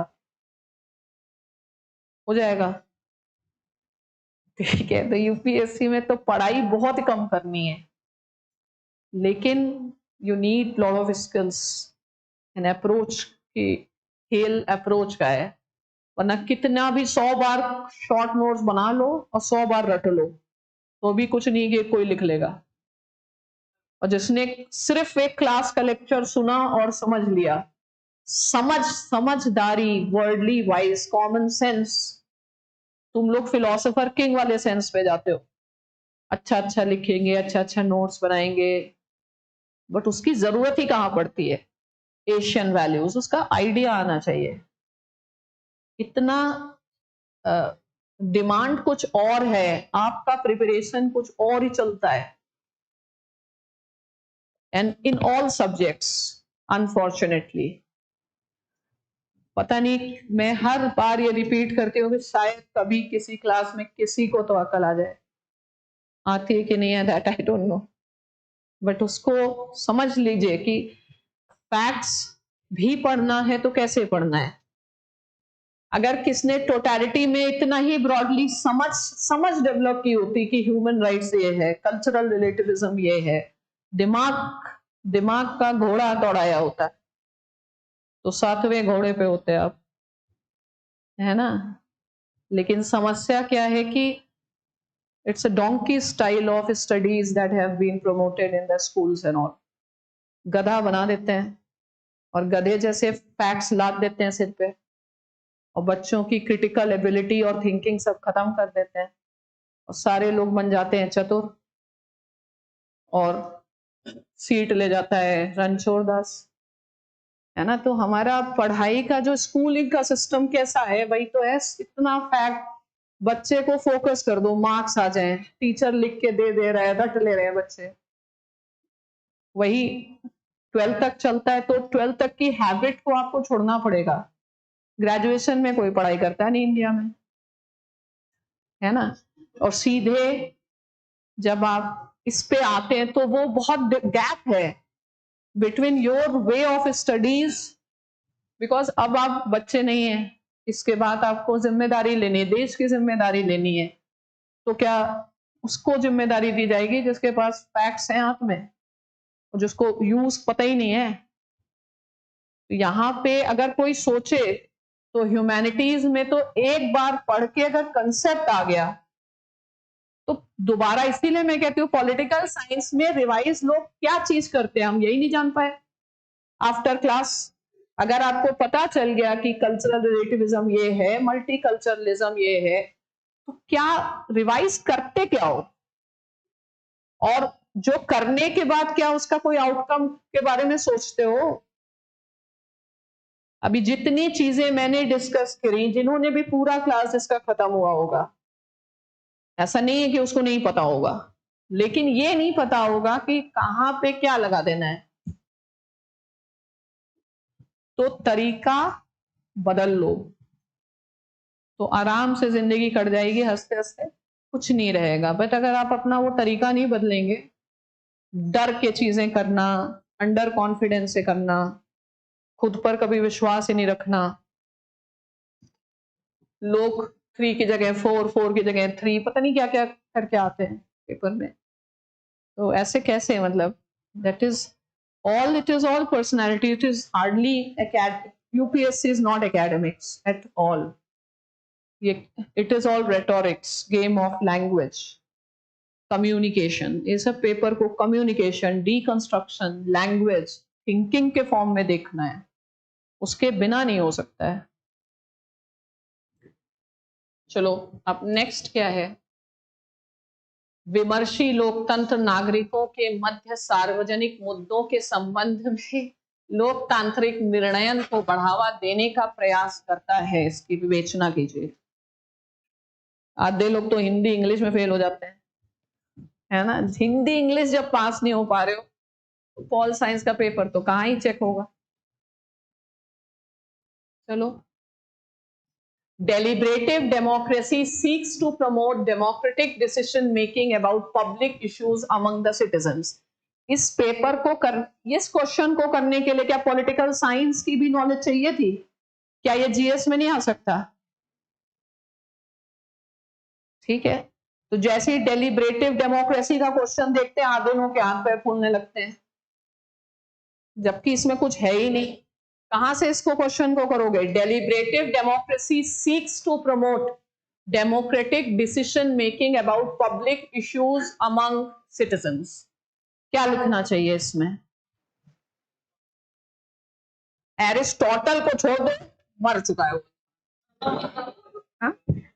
गांधी, सारे मरे लोगों को छोड़िए, पहले क्वेश्चन बताइए, क्वेश्चन की समझ पहले बताइए कि क्वेश्चन का एसेंस क्या निकाला आपने। इंपॉर्टेंस ऑफ डेलिब्रेशन इन्होंने निकाला।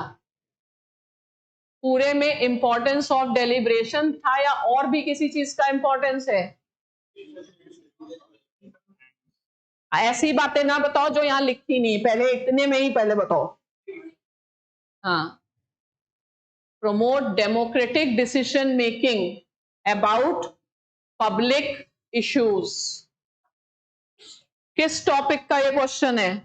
यही पेपर 2023 में एग्जैक्टली यही पेपर है। 23 में या 22 में 2-3 दिन पहले यही सारे क्वेश्चन मैंने डिस्कस किए थे, पीवाईक्यू से ही डिस्कस किए थे क्रैश कोर्स में। सेम पेपर है, कुछ फर्क नहीं है उसमें, जाके देख लेना। 22 का या 23 का 2 पेपर मैंने डिस्कस किए थे, यही पेपर है। क्या है ये क्वेश्चन? इस टॉपिक समझा दो तो हम मान जाए तुम लोगों को। ऐसी आवाज से बोलोगे कौन टेररिस्ट भागेगा? यहाँ तो टपोरी वाले भैया भी नहीं भागेंगे, तुम लोग पुलिस ऑफिसर बन गए तो। बताओ, ये टॉपिक बता दो। व्हाट? पंचायती राज में, लोकल गवर्नमेंट। अरे हमने कहीं पढ़ाया है? पंचायती राज तो सत्याग्रह ने पढ़ाया, हमने कहीं पढ़ाया ये? हमारे सेक्शन से बता दो। Models of democracy, it is not even a common sense based answer. ठीक है, ये तो बताने का ही नहीं है, तो डेलिबरेटिव डेमोक्रेसी जब दिया है तो वही होगा। इसके अंदर तो जाओ, क्वेश्चन को टोटलिटी में तो समझो। व्हाट? अरे सारे वर्ड्स आपने पढ़ लिए, आपका जो दिमाग या सुई अटक गई है डेलिबरेटिव शब्द पर, आगे के शब्द पढ़े ही नहीं जा रहे हैं? बोलो, कुछ भी बोलो, इस देश में यही तो कहानी। अरे और कोई शब्द का कोई रेलेवेंस है यहां पर?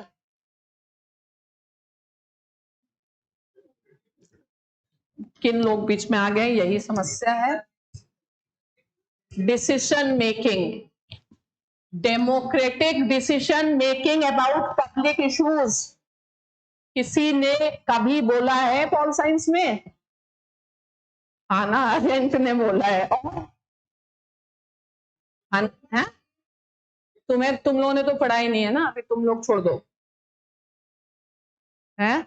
जेएस मिल ने बोला है। तरीका क्या है? डेलिबरेटिव डेमोक्रेसी का टॉपिक ही आपको याद करो पहले, उसमें कौन कौन से थिंकर्स पढ़ाए, और सबसे ज्यादा महत्व किसको दिया मैंने? मैकफर्सन को दिया। मूर्ख लोग, एक चारक हैं और तुम लोग के हिसाब से कभी हमने पढ़ाए नहीं होंगे।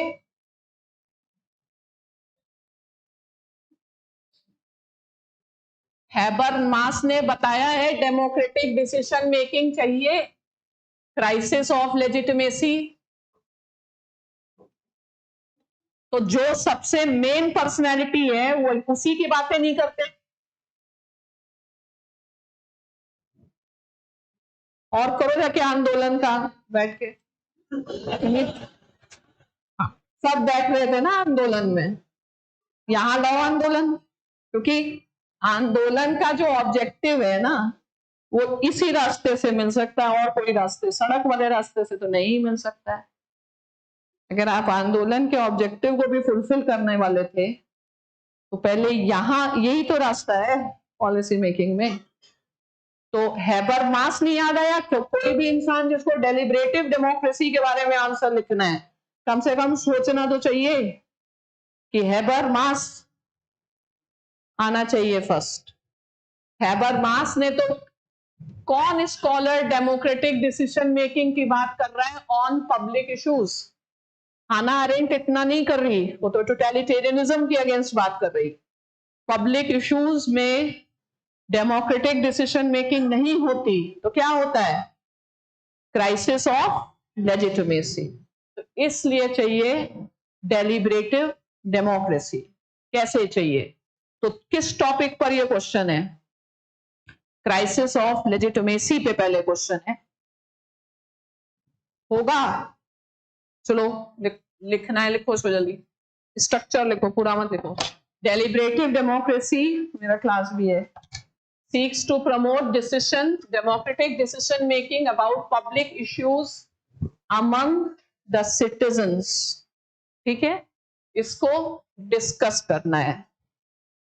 तो पहले इस समस्या को डिस्कस करना है। लिखो,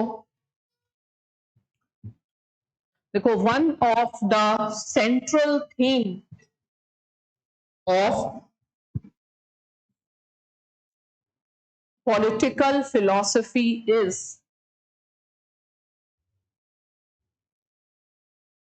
how to address the question of legitimacy.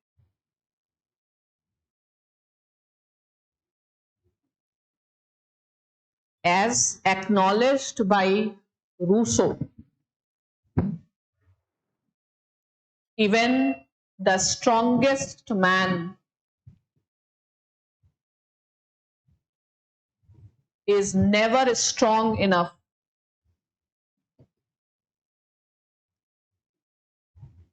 until he converts his power into authority. आया समझ में? जो पावर का प्रदर्शन चल रहा था उसको अथॉरिटी में कैसे कन्वर्ट करें आप लोग? तुम एक ये बैठे आंदोलन जी, समझ में आया है ना? तो power needs to be converted into authority, otherwise it is just a noise without before defeat. क्या रहा आपका आउटकम? क्या रहा?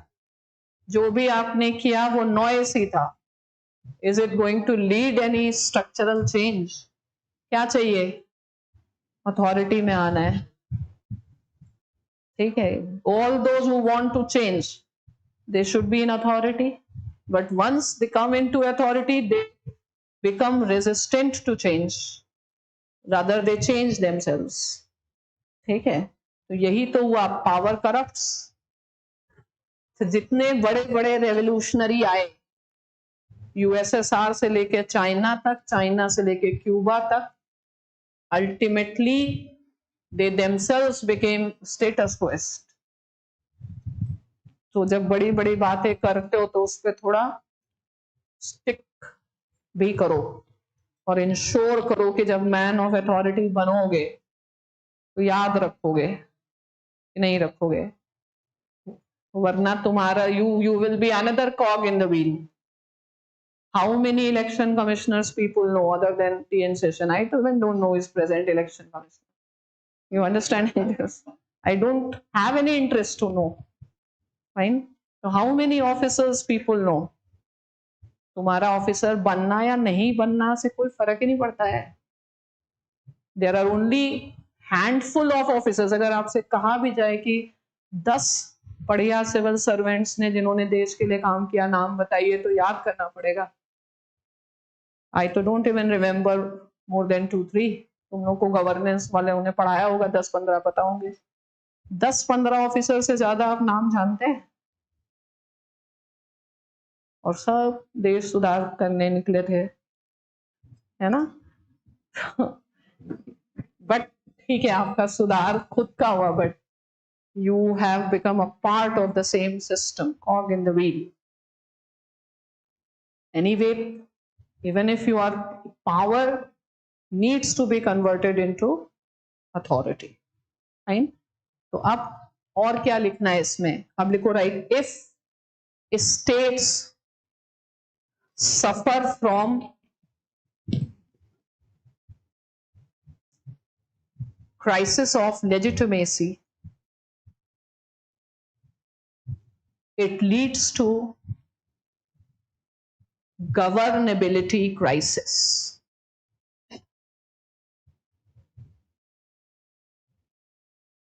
Though from time to time scholars have introspected this very elementary yet very critical question of political philosophy, yet the contribution of Habermas in this context is a class in itself.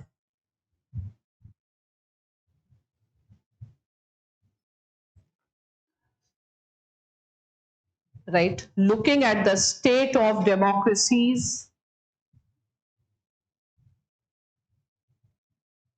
in Western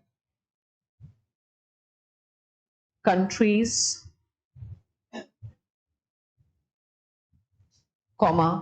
Habermas concluded that they are facing the legitimation crisis.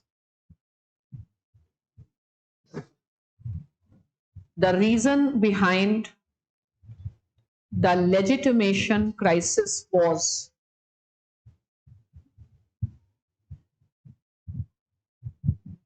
integration of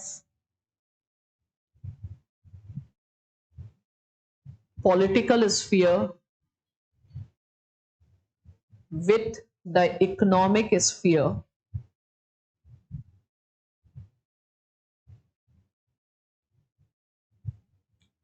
right?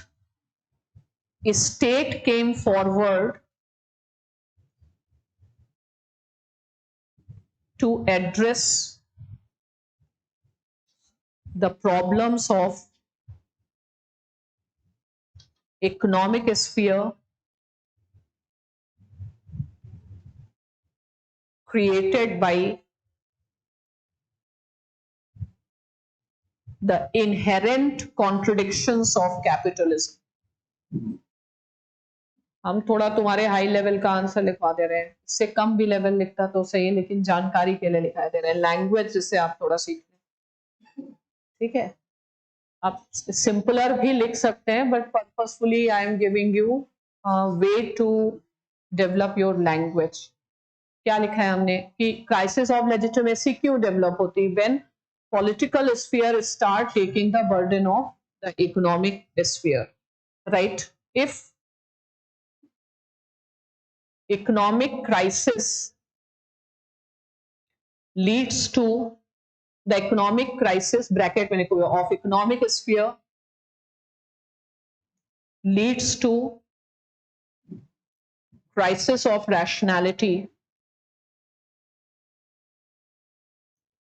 of political sphere. It further leads to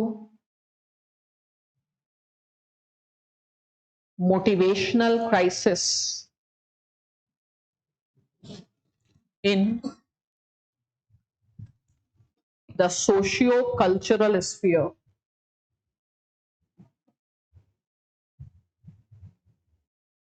Right? The combination of all leads to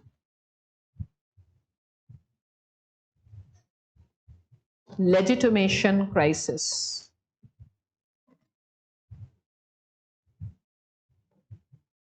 Which is also the title of his book.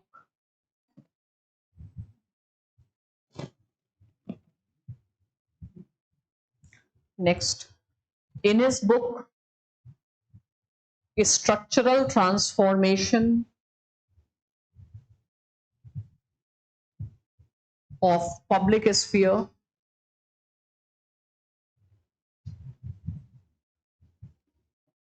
he also highlights that how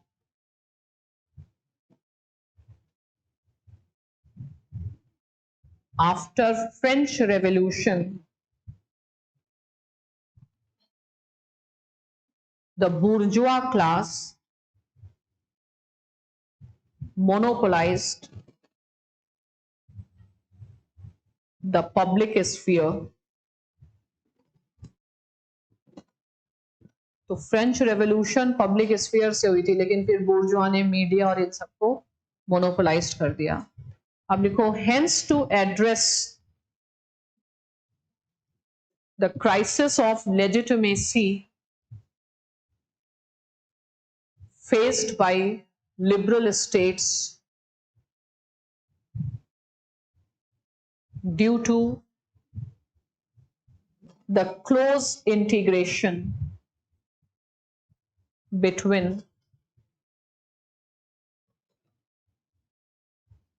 political and economic sphere,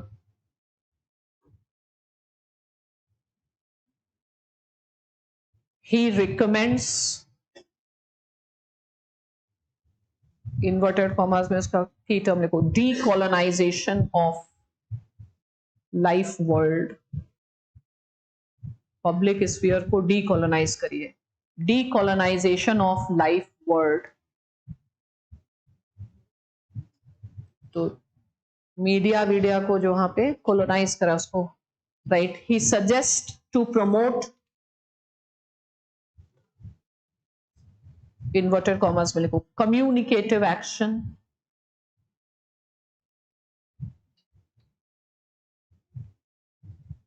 by creating ideal speech situation,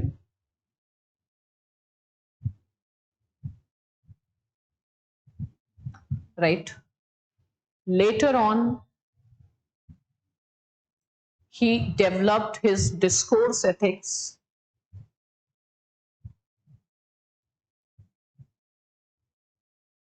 to address the moral issues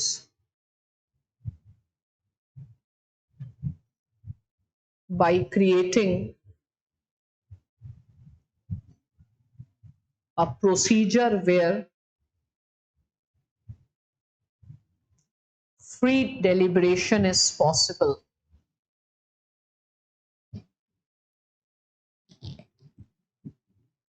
Next लिखो, question से relate करो, right? Thus, the theory of deliberative democracy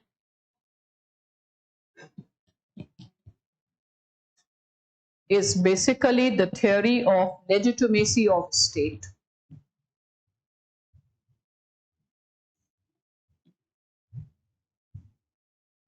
democracy theory क्या, state की legitimacy theory के लिए है, consent, but ये इस पे स्पेशल फोकस है, legitimacy of the state, comma, and deliberative theory, deliberative democracy believes that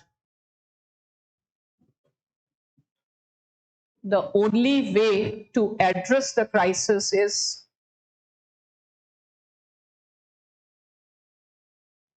by ensuring the participation of citizens in the decision making on public issues. Public issues को solve कर पाना अब सरकार के बस की बात नहीं, तो पब्लिक की समस्याओं का समाधान पब्लिक के पास ही है, और सरकार एक समय तक इकोनॉमिक क्राइसिस को हैंडल कर पाएगी, लेकिन अब वो समय आ गया जब सरकार को पब्लिक को बताना पड़ेगा कि हम नहीं हैंडल कर सकते, वरना इधर पब्लिक ऐसे डिमांड करती रहेगी जो पूरे नहीं किए जा सकते और आप झूठे वायदे करते बैठेंगे। इसलिए चीजों को पब्लिक स्फीयर में लाना है। इसीलिए हमारे जो रिस्पेक्टेबल प्राइम मिनिस्टर है, उन्होंने एक बहुत अच्छा ट्रेडिशन स्टार्ट किया है, मन की बात। तो मन की बात इज एन एग्जाम्पल, इसमें तुम आंसर में लिख सकते हो, ठीक है। Recognising this fact, prime minister has started the tradition of मन की बात। मन की बात is also a way for deliberative democracy, ठीक है। अब ये सब पेपर देख के और कॉन्फिडेंस लो हो रहा है, बढ़ रहा है, लो हो रहा है।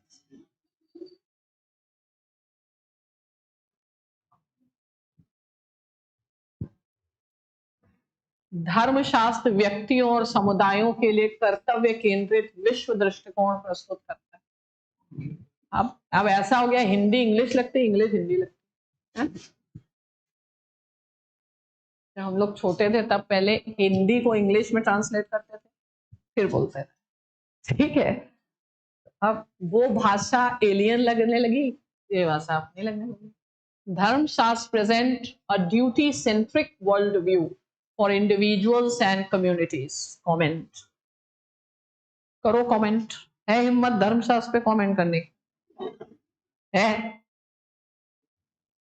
कर लोगे धर्मशास्त्र पे comment?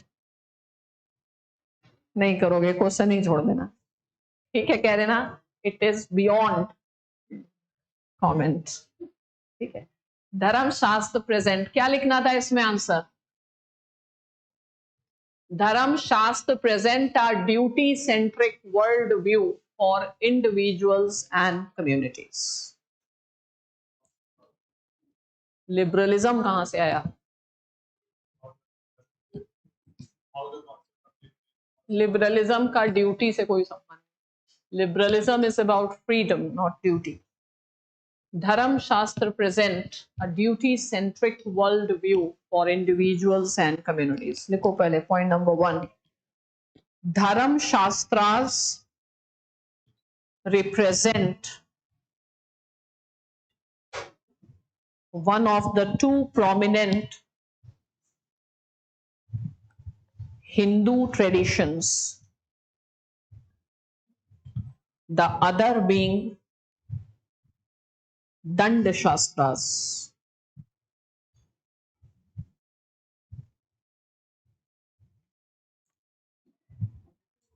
Right? If Danda Shastras are primarily about Danda Niti, that is a statecraft, Dharma Shastras are the texts of moral philosophy or ethics.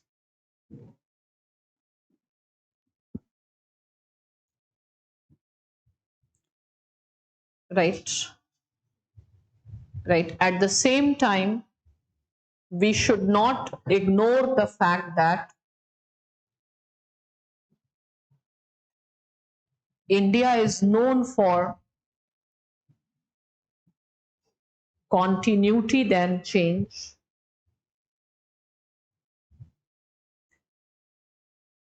and whether it is Dharma Shastras or Danda Shastras, the overarching idea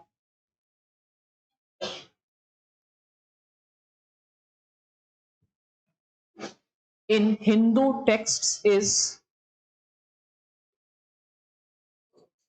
the idea of dharma. क्या हुआ? क्यों जा रहे हो अभी? पढ़ाई करो, यहीं बैठोगे? नहीं आ रहे तब भी बैठो, बैठो बैठो। हाँ, क्या कहाँ पहुंचे? ओवरआर्चिंग आइडियाज ऑफ धर्म, धर्म का जो आइडिया है मेन है। फिर नेक्स्ट लिखो, लिखो राइट, द बेसिक एजम्पशंस, लिखो ऐसे लिखो, वेदर इट इज धर्म शास्त्रास और दंड shastras, both reflect the basic assumptions of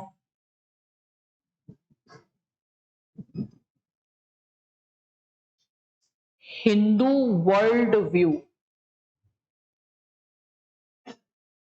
ठीक है, हिंदू वर्ल्ड व्यू क्या है? ऐसे लिखो, the salient features of Hindu world view are, point number 1, belief in interdependence between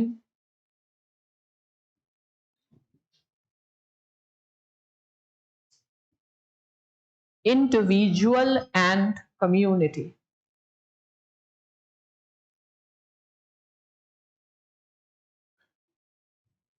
ठीक है, इंडिविजुअल एंड कम्युनिटी। अब लिखो, unlike the western world view which is based on which principle of individual? Unlike the Western worldview, which is based on atomistic man. Atomistic man the Hindu worldview is communitarian.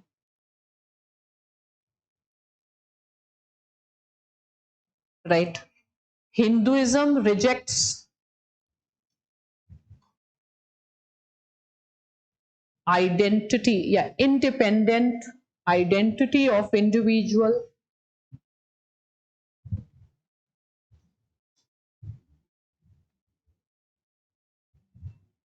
comma, the individual is very much embedded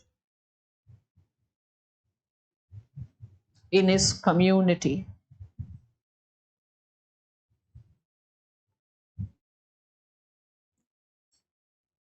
Right? Still, there is not a complete neglect of individual or submergence of individual.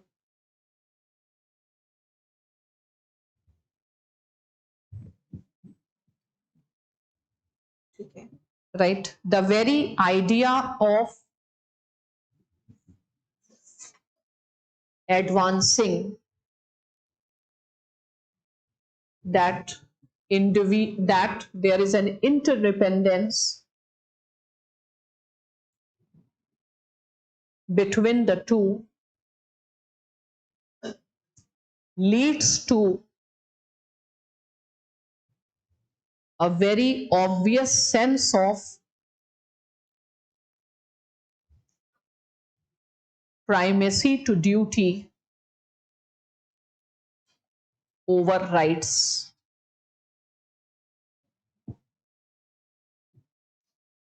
ठीक है? Right? Gandhi, who was one of the representative thinker of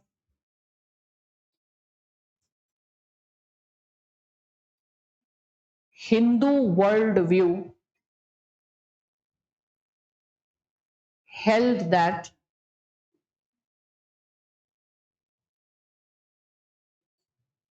rights are inherent in the duties performed.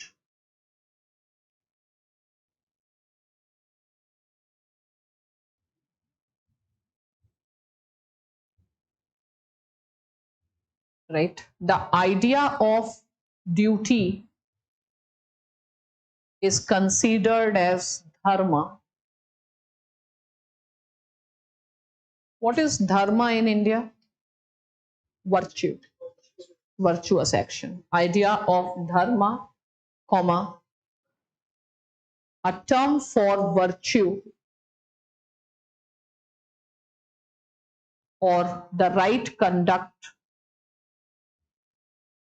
in the Indian discourse, in Hindu discourse. Next paragraph. This duty-centric worldview is not limited to the territorial boundaries and it takes a form of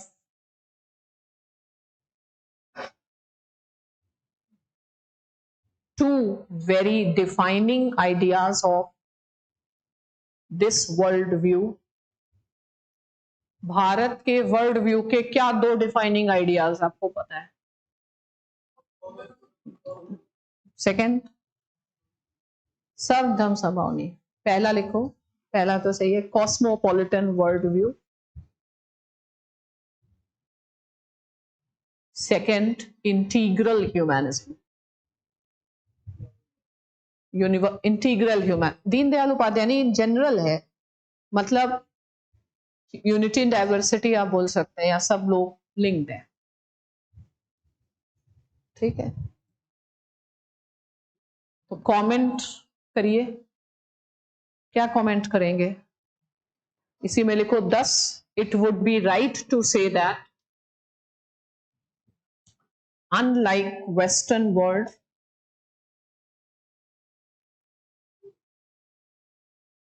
Indian worldview is duty-centric.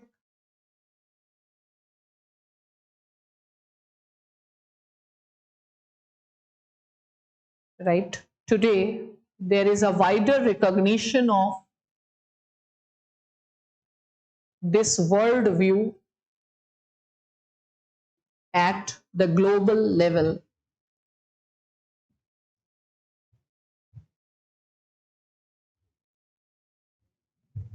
इसको global level पर recognize भी कर रहे हैं.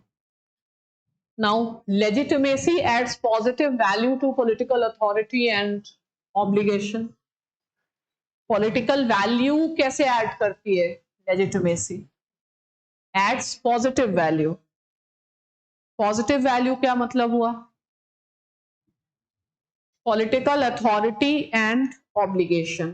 इसको एक positive value देता है legitimacy. इसको कैसे elaborate करोगे?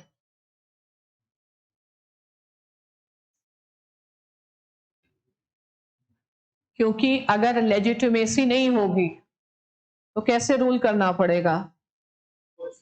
फोर्सफुल, कोअर्जन से. कोअर्जन कैसा सेंटिमेंट जनरेट करता है? नेगेटिव. और legitimacy positive, power of attraction को जनरेट करता है. ठीक है, that's why governability becomes easy.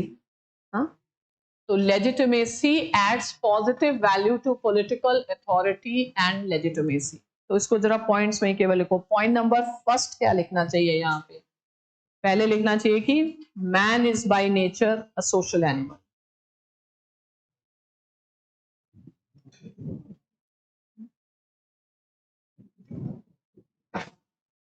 Man is by nature a social animal लिखोगे. इससे क्या एस्टैब्लिश हो जाता है? State is essential. ठीक है. अब नेक्स्ट है for the smooth governance what is required? Legitimacy. ठीक है.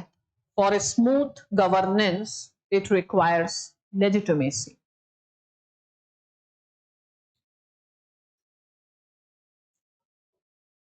ठीक है. तो legitimacy represent the consent of the governed.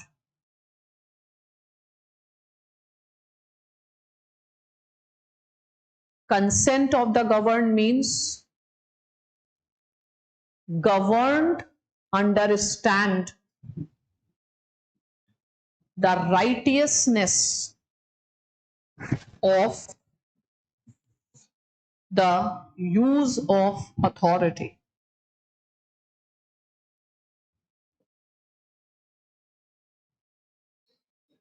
Right? In democratic countries,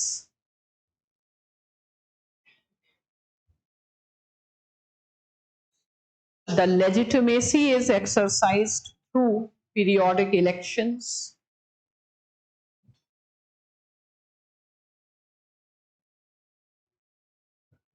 and people realize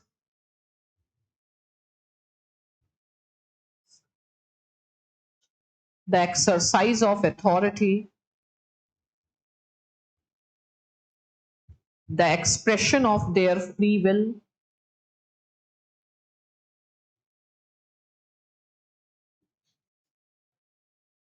without which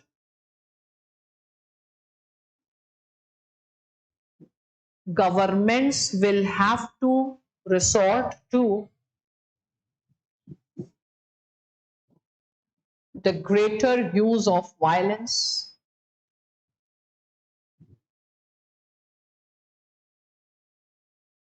needless to say that violence give rise to the feeling of revenge, yeah, give rise to negative emotions, which in long term may not good for the continuity of the regime.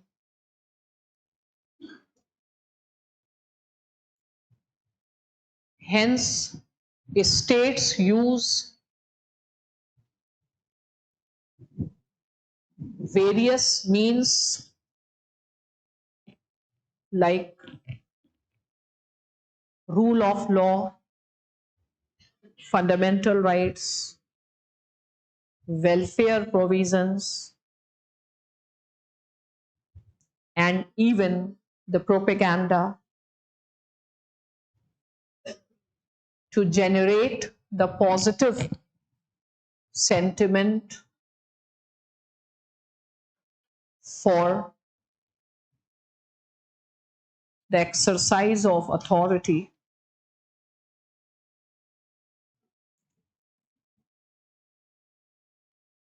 So the consent makes obligation voluntary, otherwise people would see obligation as a compulsion and may not be willing for obligation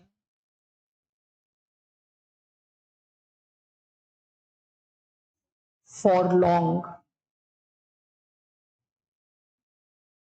Next, once there is a legitimacy crisis, right, it may result into civil disobedience, which in long term, which may take the shape of even the violent overthrow of the system. The violent overthrow of the system. इसका example लिख दो, जैसे for example the British state in India ruled not just by coercion but also by consent.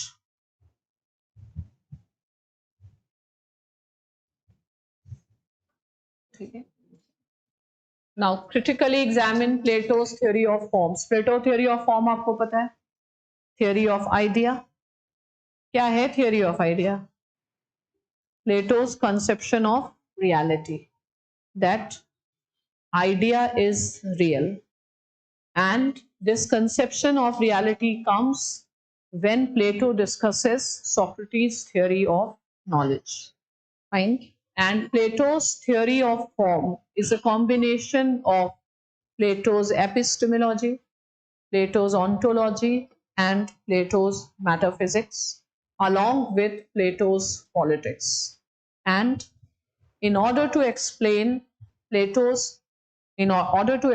theory of forms, he takes the example of, or he takes the allegory of cave, and where he explains that those who do not consider idea as real, their situation is like men in the cave. Fine. And for Plato, reality is a shadow of idea. So Plato denies as if this world of matter is real. Fine. And Plato's theory of forms has been criticized by Aristotle, because Aristotle held that if there is a world of idea is real, then the world of matter is also real, and we cannot altogether reject the reality of the world of matter. And therefore, Aristotle has advanced the theory of knowledge in his theory of four causes, where he explains both the material, that is empirical, as well as the teleological aspect. And if Plato's theory of form is monism, Aristotle's theory of form reflect the dualism. Huh? And then at the very extreme is Machiavelli's theory of reality, which does not give any importance to the idea. ठीक है, या materialist अगर Machiavelli नहीं तो Hobbes में डाल सकते हैं. You have a question? No. So last, M.N. Roy's political thought highlighted the humanistic aspects of Marxism. Discuss. Humanistic aspects of Marxism. इसको लिखो, जल्दी से खत्म कर. देखो, M.N. Roy has been one of the greatest admirers of Marx in India.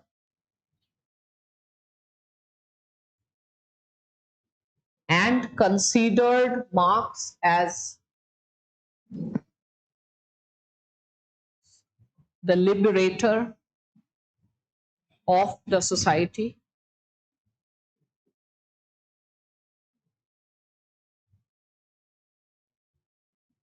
However, there is a transition in his ideas.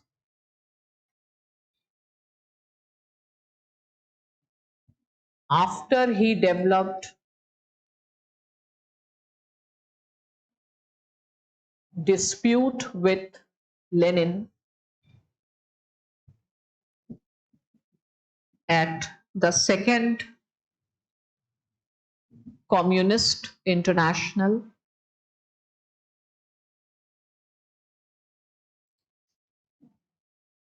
he reviewed the Marxism that was being propagated by Soviets,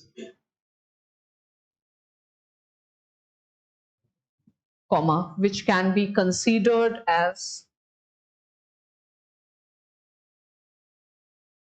orthodox Marxism,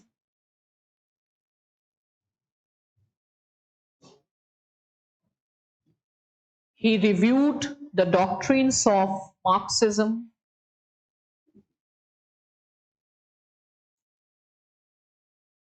that is historical materialism, dialectical materialism,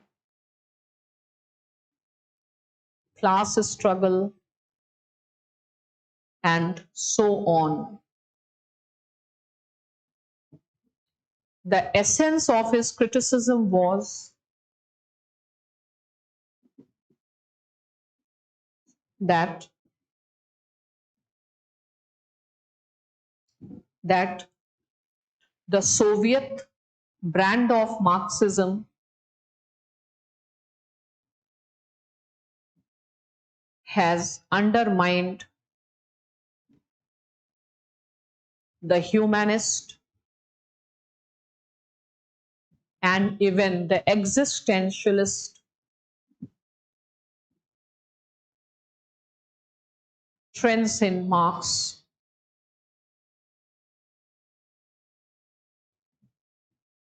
The orthodox Marxism ignores the role of ideas in shaping history and the necessity of intellectual revolution.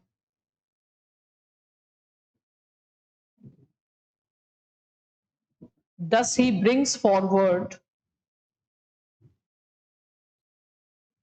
the humanistic aspects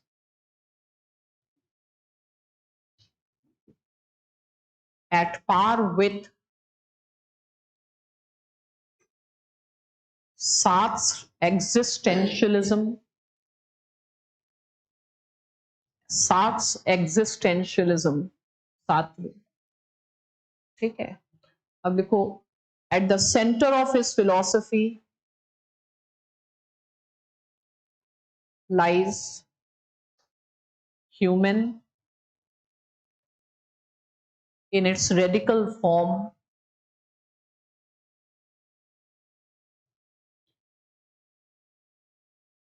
radical humanism is for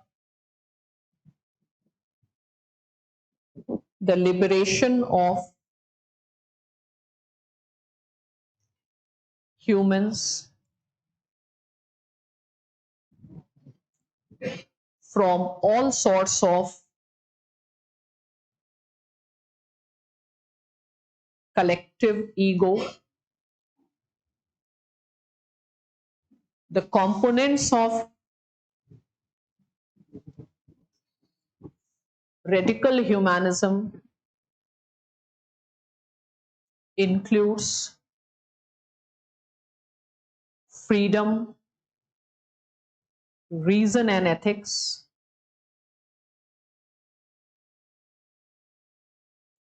next paragraph.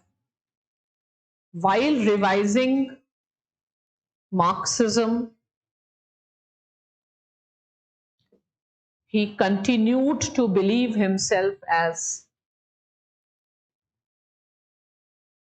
a Marxist, comma. He mentions that he is not making any radical break from Marxism,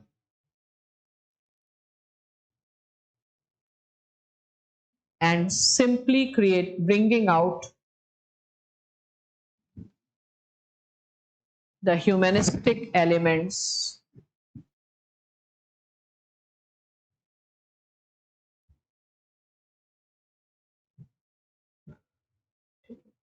next paragraph लिखो देखो Marxism is a meta theory या meta ideology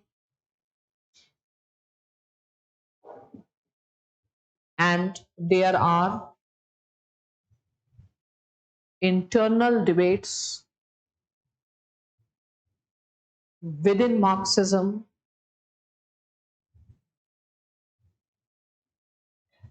the scholars of existentialist school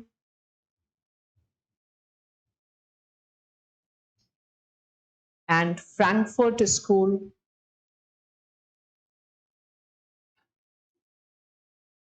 would like to bring forward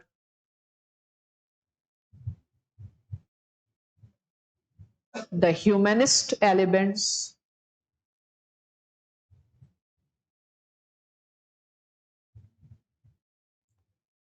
thus M.N. Roy was not alone in bringing forward the humanistic element which had the emancipatory potential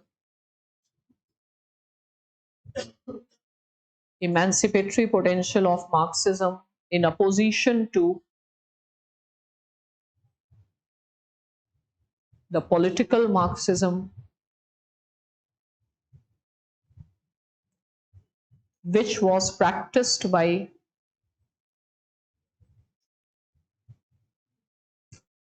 the Soviet Marxists.